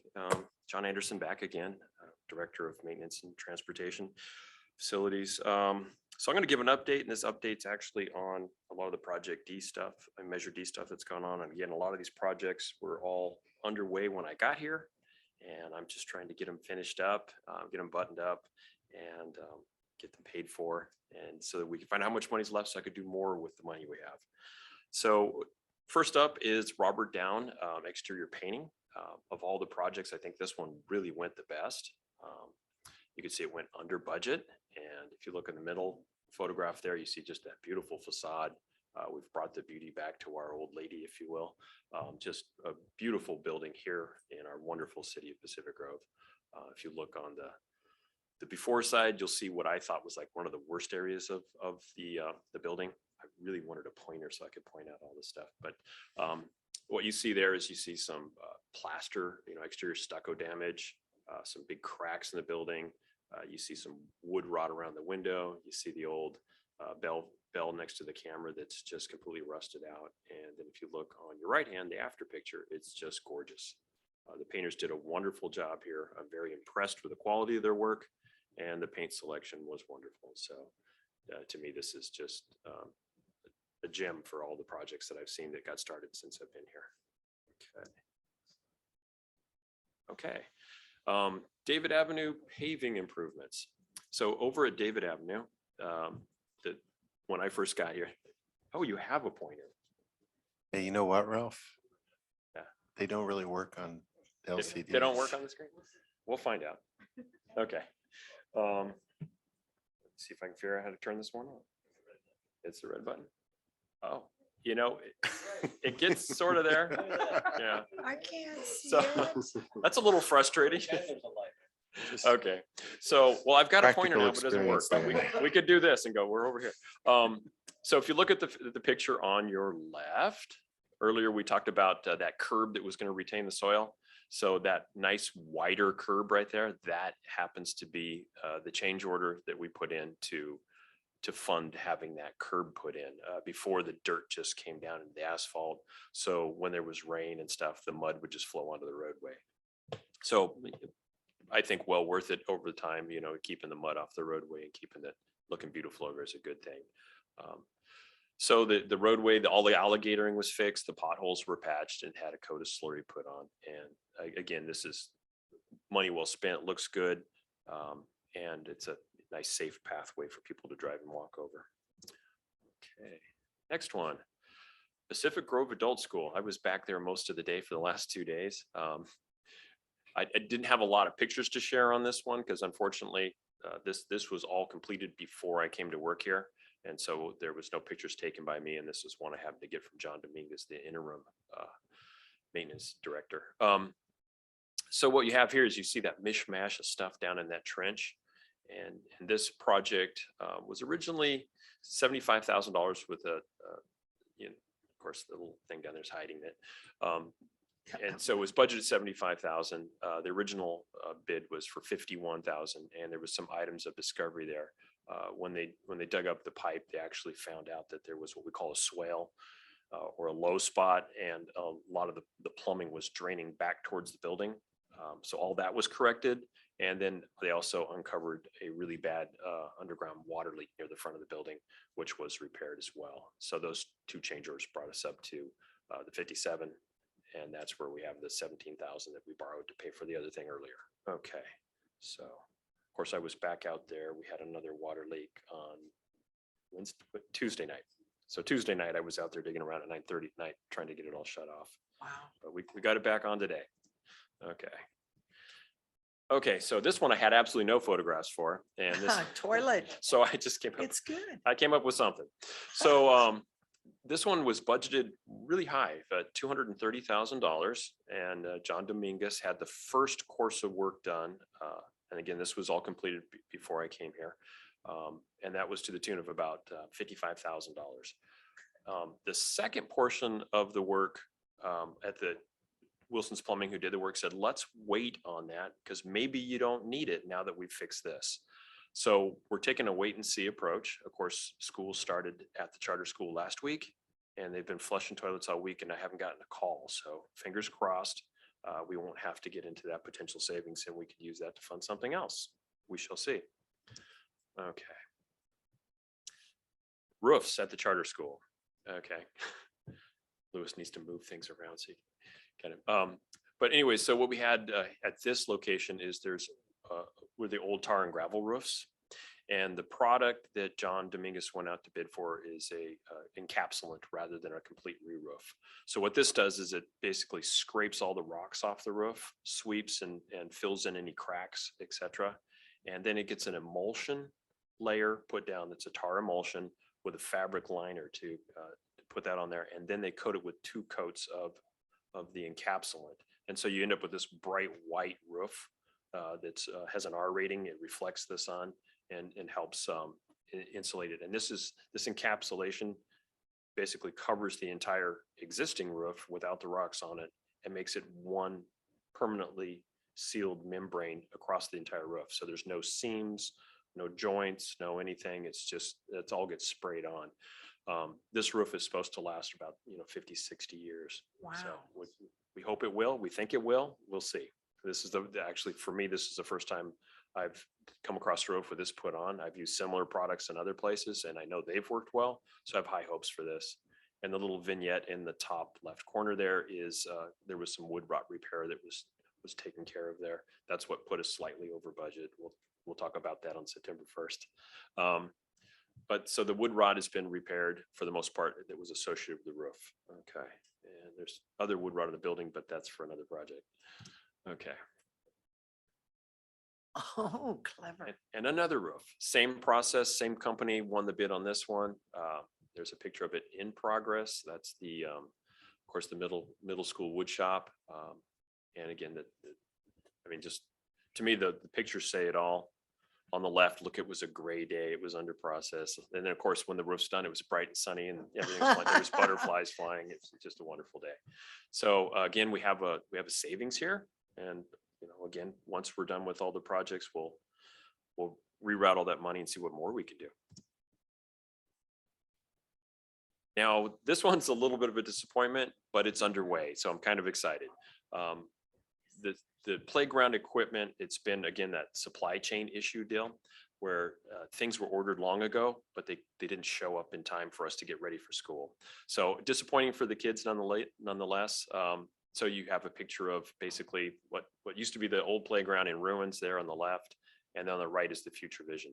I was kind of surprised these folks got underway this week. I thought they were coming to finish demolition, but they actually started coring holes and they're ready to set stuff up. So who knows, maybe in a couple of weeks, I'll have photographs of the finished product and we'll have kids playing on it. Of course, my daughter was a little bit heartbroken because she used to play on that playground. So I sent her a picture of it broken down and she sent me a little sad emoji. The crying emoji. Yeah.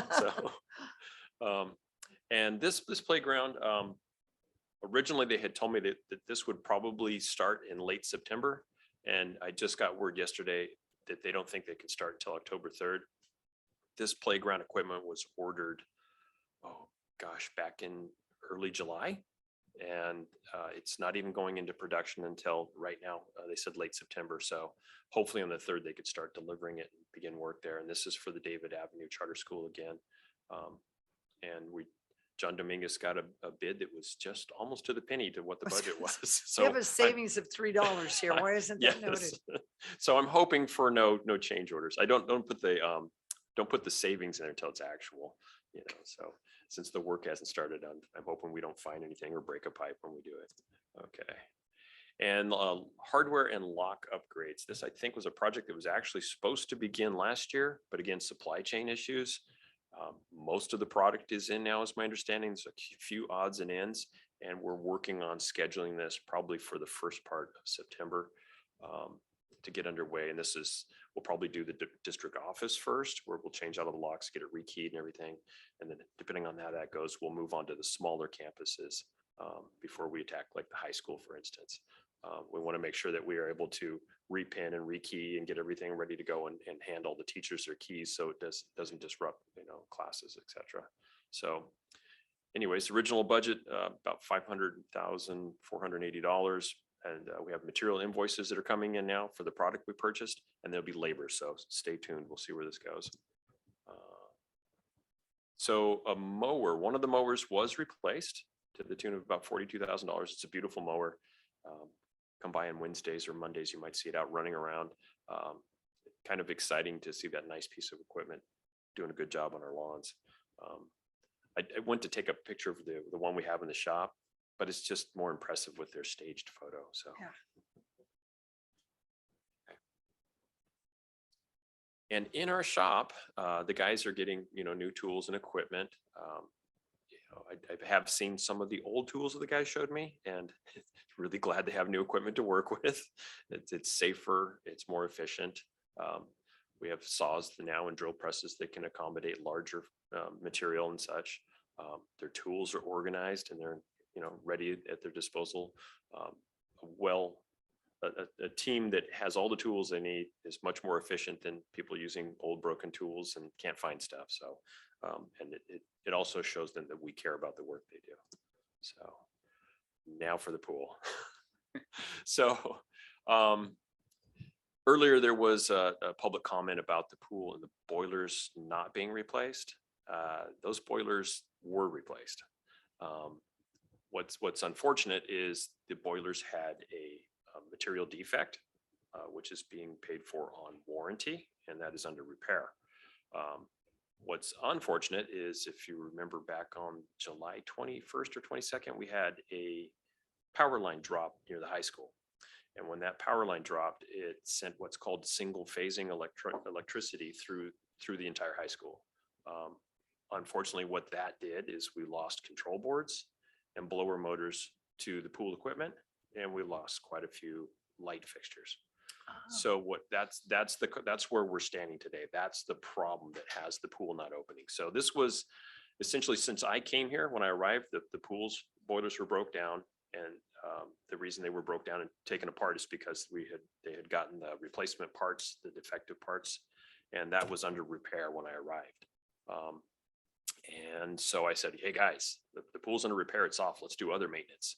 And so we had a couple of backwash valves that had been leaking. So if you, the little vignette in the bottom right corner, you could see there's actually a piece missing. And if you look to the farthest right, you'll see there's one installed, and those are backwash valves. And it was a pretty major production to install those. There's probably about 40 bolts you have to take out that are plastic, and you use special wrenches and all this stuff. And the guys went over there as a team. We basically got there together. We took everything apart, jacked it up with a jack and everything so that we could actually get to the equipment and take it apart without breaking anything, put it all back together, fired it up, and that stuff ran. That was great. And then anyways, they came back and they put together one boiler, and we went to fire everything up, and the variable frequency drive went down. And that's in the top left corner. And that is actually a blow up picture of where those are 3 coils there, and that's just rust and decay. And they literally just exploded. They couldn't handle the startup. Just below that is a picture of broken tile. We found some tile that sort of matched. We chipped out all the little broken tiles that we could, replaced tile when we brought the water level down to make repairs. There was also a hole near the stairs that was allowing water to go through. We patched that. We've done tons of work on the pool while it was closed, taking every advantage we can of it. Right now we're trying to debird the place. I mean, it's just a ton of work. My entire team is very frustrated that we weren't able to reopen the pool as we wished. I'd like to speak on behalf of them. They are doggedly tired of going to the pool every day and not being able to fire it up. So now for the good news. I got a call this morning about 9:30 this morning that the parts that we're waiting for from the manufacturer shipped yesterday. And they're expected to arrive tomorrow about 10 a.m. So I've asked our boiler mechanic to please clear his slate and have somebody on our campus first thing Monday morning. So in a perfect world, he thinks it probably is going to take about 4 hours each unit to install all the parts.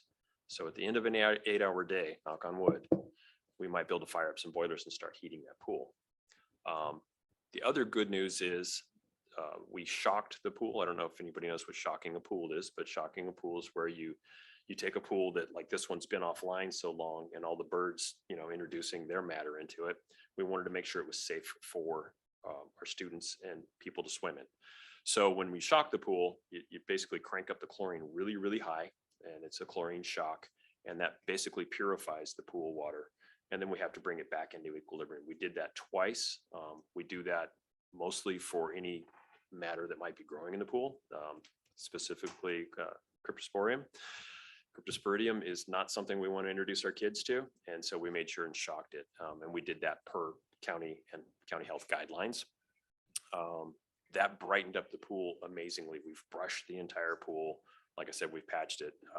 And so we also, in that patching process, exchanged 137,000 gallons of water, which that cost us a little bit of money. But what this also did is there's what's called total dissolved solids in a pool.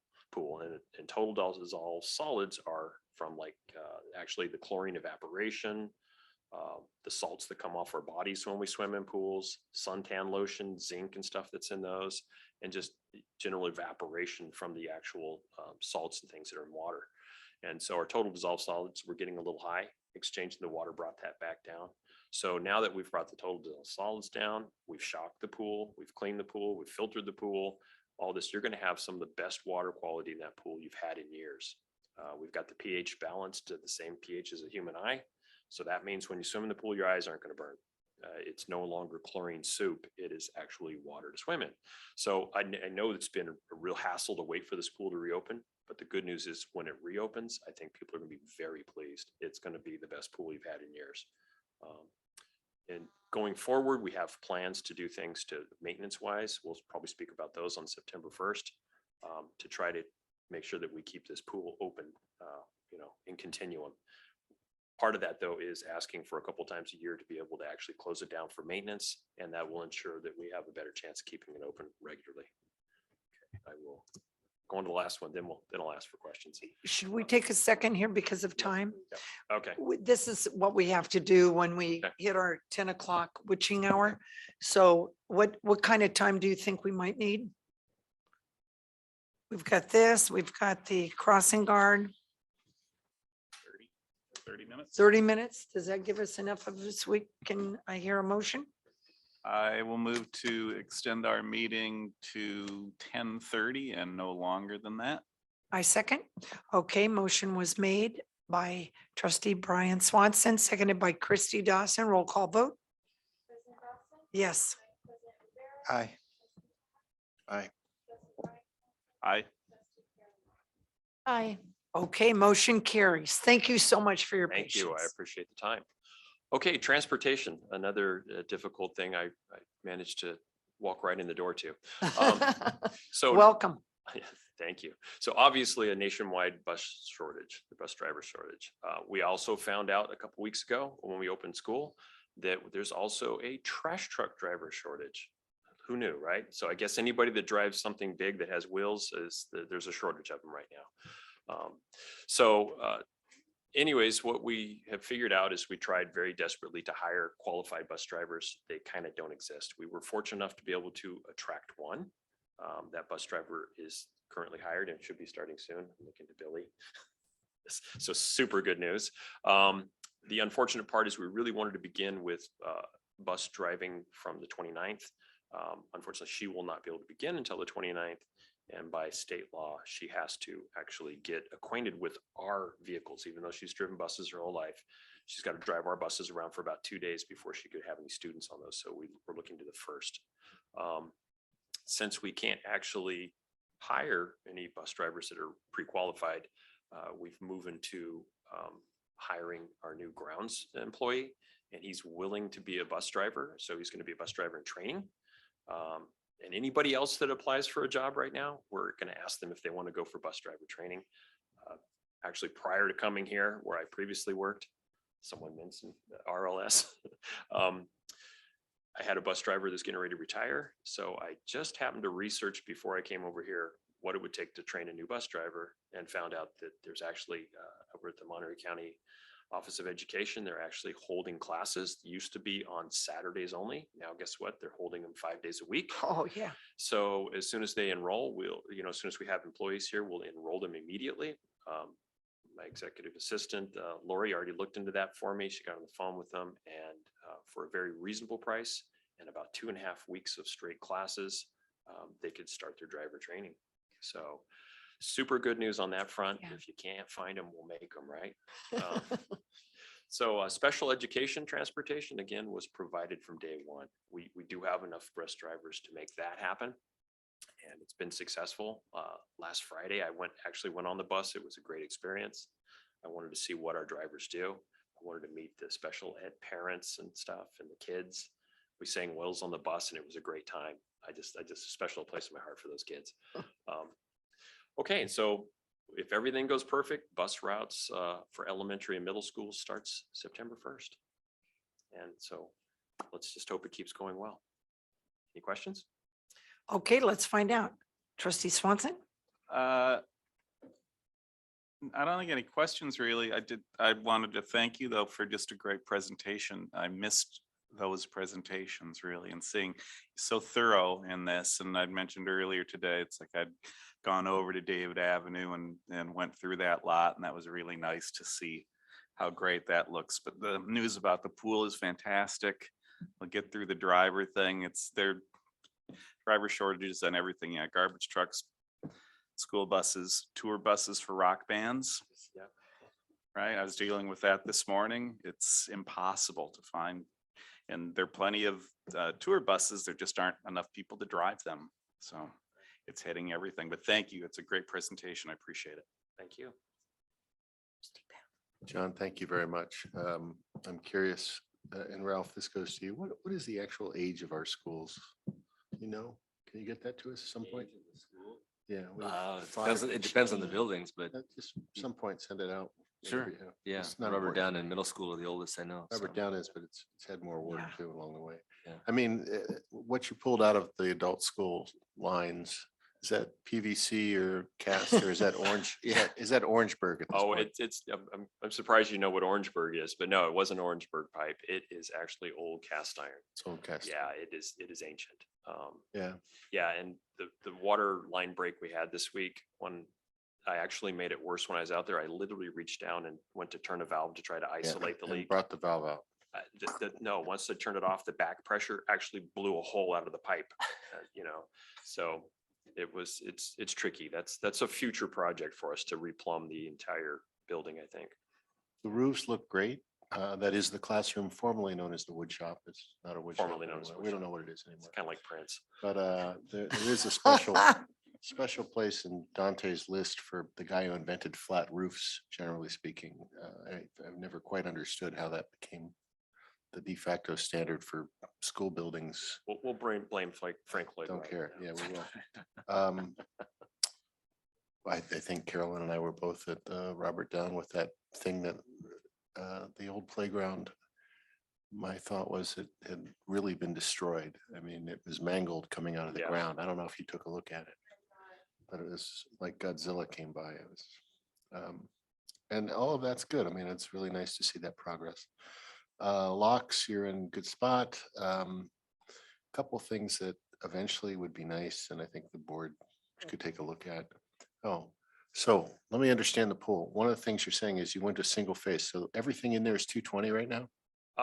Most of everything. Okay, so we went to single phase, so basically we blew out one. Yeah, exactly. So you're familiar with single phasing, yeah? Yeah, When you and- feed just one side of something with electrical, it's Is bad there, news.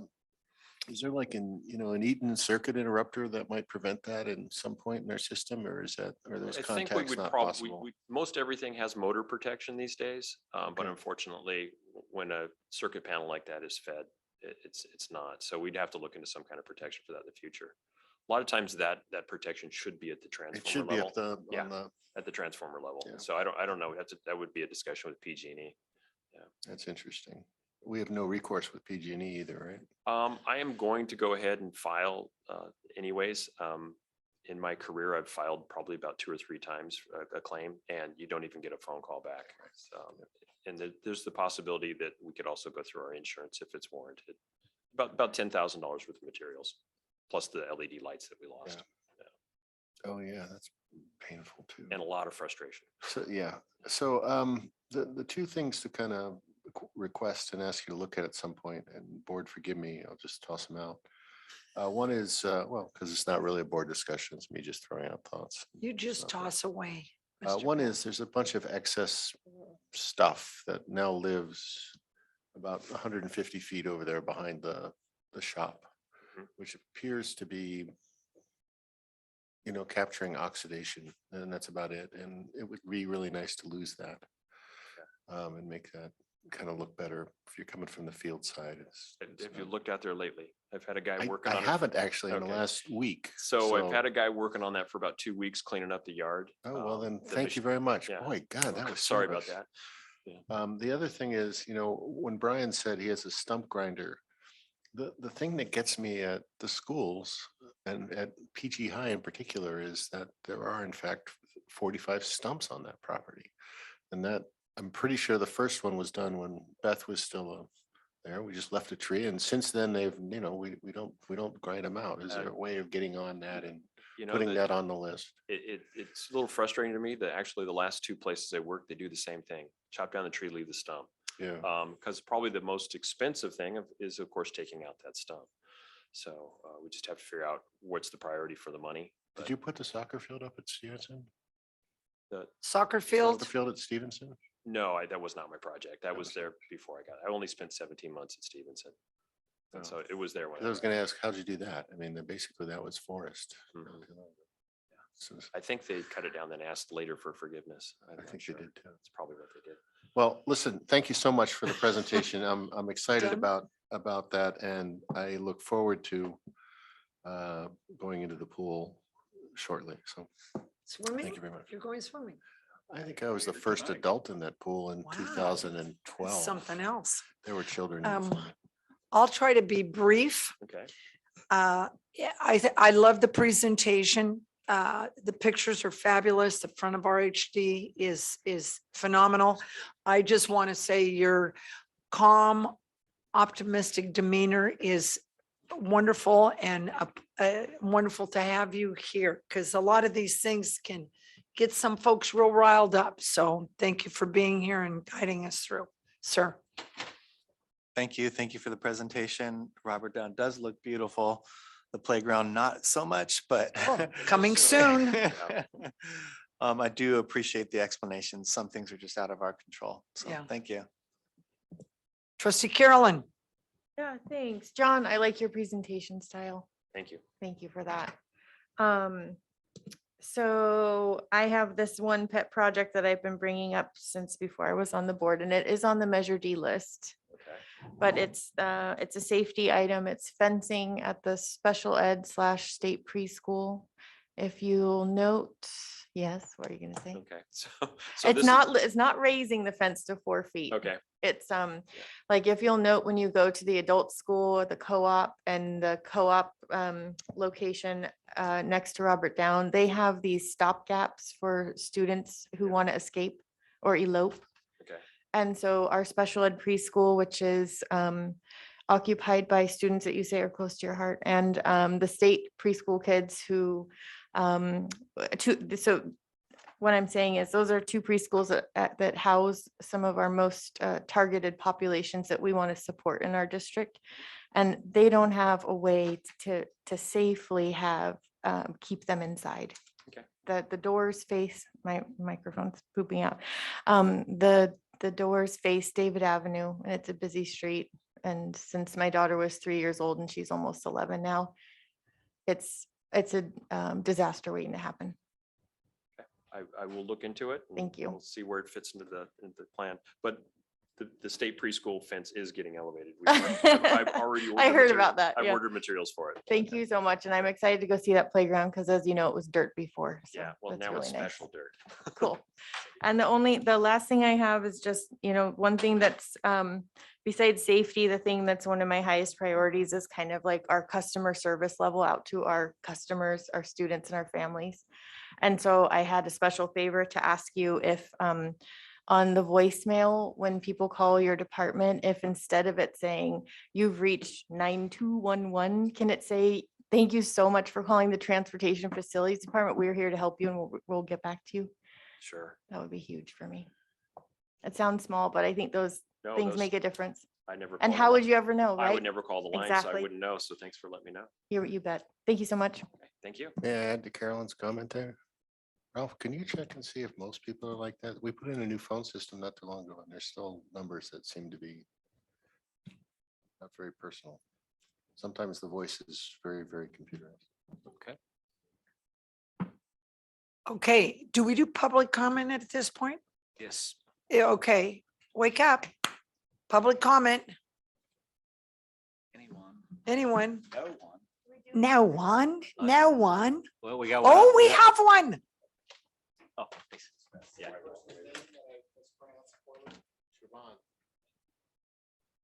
Siobhan, please. I'm trying to unmute myself. So first I want to say a huge thank you to John and his whole crew, because I know that they've been working just diligently to get the pool up and running. And I want to make sure that he and his staff know how much I appreciate what they're doing, and all the parents, because as we've been doing everything that we can, as we've been talking to each other, and I know that you've been getting the brunt of some of our frustration, and I apologize because it was never intended to be geared at you, but because we know how hard you and your crew are working, and we appreciate that. So this is about the pool. So I guess my question is just because in looking at the Measure D allowances and the earmarks, it said there was a first-year project for $100,000 to replace the pool heater. So my understanding is that that is still pending. So is that still the plan to replace the entire heater at this point? And then what is the long-term goal as far as maintenance? So that you had mentioned that, but just as far as ways to prevent this from continuing to be an ongoing issue as it has been year over year. So the boilers were actually replaced back in 2019. And what we are dealing with now is a manufacturer's defect. And so those parts were ordered and supplied on warranty. And that's what's getting put back together now. So the boilers there are only 2 years old. Ongoing maintenance. Yeah, I'll cover ongoing maintenance on my September 1st briefing. Okay, so then for when it was passed in 2020, what was the $100,000 to replace the heater, if not for the boilers? That's indeed what it was, and it's a passed on project. I see, got it. Thank you for the clarification. Okay. You know what, John, I have one last question, if you don't mind. Once we hopefully, knock on wood, get the pool kind of rolling with your technician tomorrow, I think, how long do you anticipate it take to heat all that water? If one boiler gets up and running, it'll take about a day and a half. If we get them both up and running, probably about 8 hours. Wow. So That's maybe quick. by next Friday, we could be having the pool up and Next running. Friday, Pool I'm- party. I'm hoping with Pam. Wednesday. I think we need a grand reopening. I think so. Yeah. Yeah. I'm a little bit ambitious, hoping for I know, Wednesday. I'm saying Friday, but okay, if you want to go for I Wednesday. like your okay. Friday, but I'd sure like to have it open sooner. I'm hoping that the parts that come in get installed and we just fire up and everything's golden Mhm. because everything else has been done. That's, I can't imagine anything else Okay, needing to be done. thank you so much for that information. Madam President, if I may, I'm going to take Please. just literally like 30 seconds and embarrass John for a moment. Oh, but, do it. I want to compliment John. The moment that he interviewed and the moment that he walked in the store to do the work, his positive attitude, his energy, Yes. he was already devoted to the district before he signed the paperwork. And it shows. And he's a team guy. He was, every time we had a conversation, it was always about, I want to make sure that we got great equipment for our guys. I want to make sure that they're getting what they need. And guys, I'm referring to men and women, the team. And just really cares deeply about the work that's getting done, the people that are around him. I think the team recognize that as well. All the work that happens, you know, he's up to his elbows in the dirt just with everybody else. And just a fantastic addition to the team. And John, just appreciate you being here. Thank you for the devotion. This presentation showed it, but this is the first chance that the board gets to see you here. And Yes. I just want them to know how happy we are that you're here with us. So And my old stuttering didn't pop up, so I'm feeling pretty good about it. excellent. There you go. All right. Well, thank you so much for thank you. this evening and we'll see you on the 1st. Okay, so the last thing we're gonna, well, we got a couple of things, but the update, please, on the district crossing guards. Thank you, Madam President. So we are underway with the crossing guard hires again. Every year, this seems to be a challenge.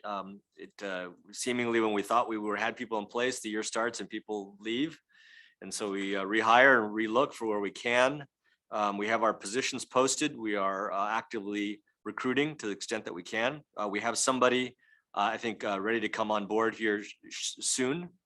At this point, we have to the 2 positions at the 5 corners and at 19th are covered. 19th is being posted as well. Well, the 5 corners, you want to get 2 people to. I'm going to back up for a moment. The recommendation had come, especially with the construction happening there, to try to get 2 people. And I agree that intersection is crazy. With the new construction that came up in place, that they've let us know it's going to be there for a while. We want to try to get someone else in place there as well. Michael Logan is currently there, and he's old hat at that spot, so it's good, and it's work coming to play. And then we have one of our PE aides, Brandon. He is AM only over at the middle school, but he wants to be a permanent instead of just as a sub, so that's a good thing. We're still posting and hiring for the afternoon time, and so that intersection, it's the Cinex and Forest. And probably the most dangerous time of day there being in the morning when the sun comes up and it's coming up right into the eyes of the drivers who are trying to take a right-hand turn. And if you recall, just a few years ago, we had a girl who was struck a pedestrian. No fault to her, she just couldn't see because of the glare. So crossing guard there is vital. We know we want to get that taken care of. And then we have 2 positions that are posted over at Robert Down. Currently, Audrey Kiriyama is subbing in that spot. But if you know anyone who wants to come in as a crossing guard, please let us know.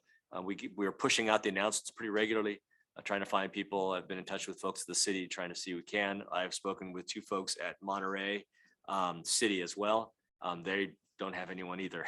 So I think we're all trying to find folks, but we'll keep it out there. So anyway, that's where we currently are now. Those are the positions that we felt were most critical. And we'll keep at it until we get things going. But for right now, we have subs in place and the positions covered.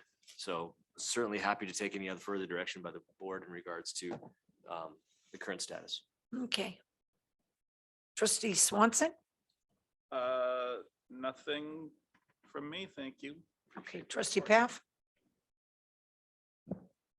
If I'm counting this right, we have 7. We went from 2 to 7 in 2 years.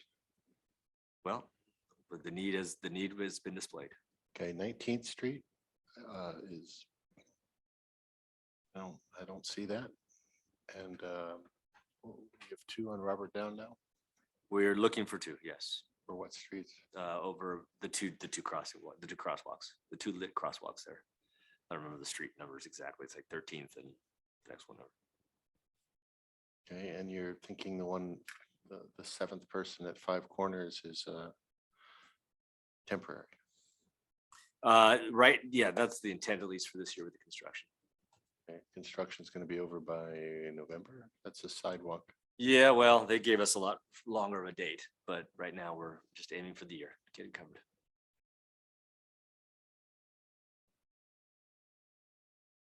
Okay, thank you. No questions. Thank you for the update. Carolyn? Yeah, I've got a couple questions. So where to begin? So thank you for putting this on the agenda, Ralph. I've got a couple people who are interested in being the crossing guard. So can you clarify, do you need to hire new people or you're covered? I was a little confused. No, we need to hire new people. Okay. We have positions open, they're being flown, they can check in, HR's got the postings for them. Okay, so you do need to hire more. Okay, but the positions are being covered by staff who's subbing in. Correct. Okay, so we're covered. Okay, For example, our principal at the middle school there is helping to cover as well as That's Brandon, so awesome. we Thank got you. people there. yeah. Okay. It's a hard job. I can vouch for that. So these are 2 questions that maybe are, I don't know, I'll just ask you. So can we offer PGUSD, how do I want to say this? Like, you know how if we have an employee who works for our district, but they don't live in the district, their children can go to our schools.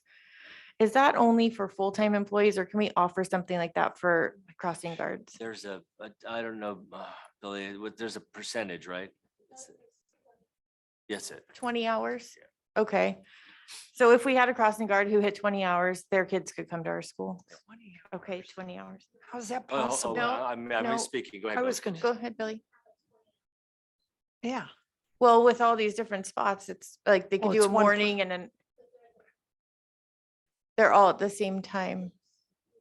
I don't think they could generate. So even if 20 they did a hours. morning and a kindergarten release and the full release, you don't feel like it would be 20 hours? in a Probably week? not. Okay. Good idea, probably not. Okay. The other thing is just the crossing guard at the 5-way stop, just because I utilize that crosswalk twice a day with my child. When I was working the 5-way stop, which sounds funny, but when I was doing that, the police who trained us, they said it's really important for the crossing guard to assist children as well as adults, essentially any pedestrian who comes. Because if you don't, you have traffic, you have the cars seeing a crossing guard and their yellow, get up on the corner, but then you've got, anyway, the reason I'm telling you this is because the current situation is the crossing guard there only wants to help the kids across. They don't want to necessarily help the parents. So you have to make a special request. Will you help me go across the street? And so it's not the best practice and it's not what the police trained me to do and the other ones when we were helping out last year. So I'd like to just ask if we can kind of ramp that up and let that person We know. got that message already and we are intending to do a retraining. That's awesome. Thank you. That's it. That's all I got for now. Thank you. I hope to see the spots covered consistently through the rest of the year. Okay, I'm over with Mr. Paff here, and I'm wondering 2 to 7. How was this decided? Because I've been here and I haven't heard about it. I mean, I think I want to be careful that we don't get way out there as far as coverage. I mean, obviously safety matters.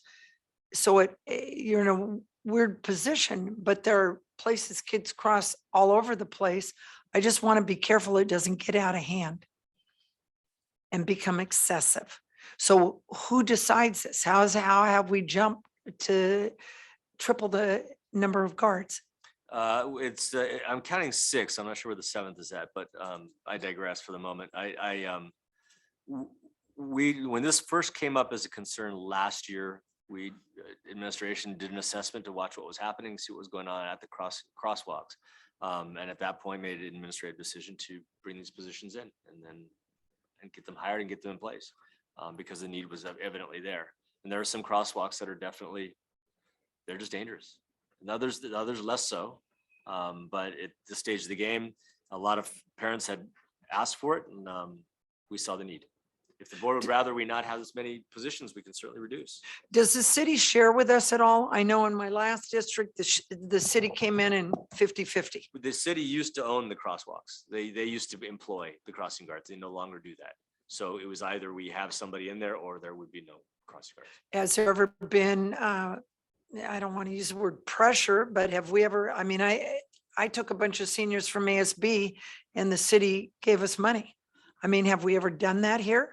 Have we ever asked? We have asked them to do it, but ultimately, I mean, the argument on their end is that predominantly there are students that attend our schools with our parent traffic and it's within our range, and most of the schools in the state have the crossing guards as part of their employees, not the city employees. So they brought that up as well. We haven't asked the city to do that since that time, but I know what their answers will be. That's a double-sided argument, right? It's mostly the city's students too, it turns out, Well, right? I understand that. I understand that. But And the I'm not- city's roads, so. Again, I think if we're Going directed back to and saying reduce the 50-50 positions, would be good. we're happy to do that. I guess we were erring on the side of caution in regards to making sure that we had what was needed to take. What does it cost us per guard? It's 2 hours a day. Is it 2 hours a day? So. and Just we're minimum paying, wage stuff? $30 an hour.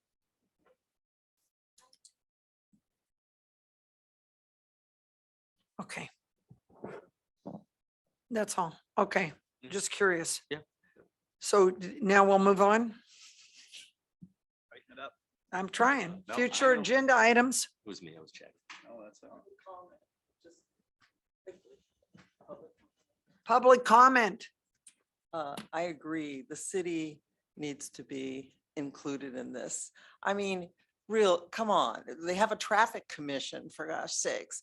You know, we've had a parent killed in front of the middle school. We've had, I mean, and I live right next to Five Corners. I'll tell you, that is dangerous.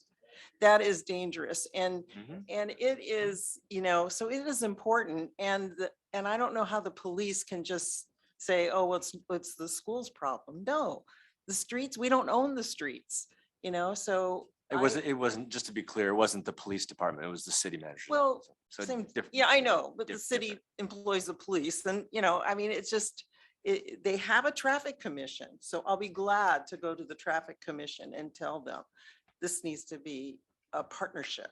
We've had lots of partnerships with the city. Oh, yeah. So, I mean, and. Bears looking.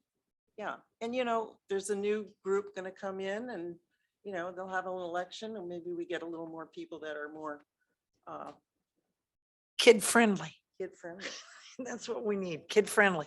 All right, we need to wrap this up so darn fast. There's future agenda items, yeah? So Are we still allowed to continue? It's past 10:30. are we gonna just stop and do it next I time? think we just have to stop. I think we extended do. for Can 30 I ask when the minutes. November board meeting is? I have many dates down. I don't know what's what. I have three down. Can you tell me, Ralph? Because we didn't have that in the packet this week. Sorry to see you all go. The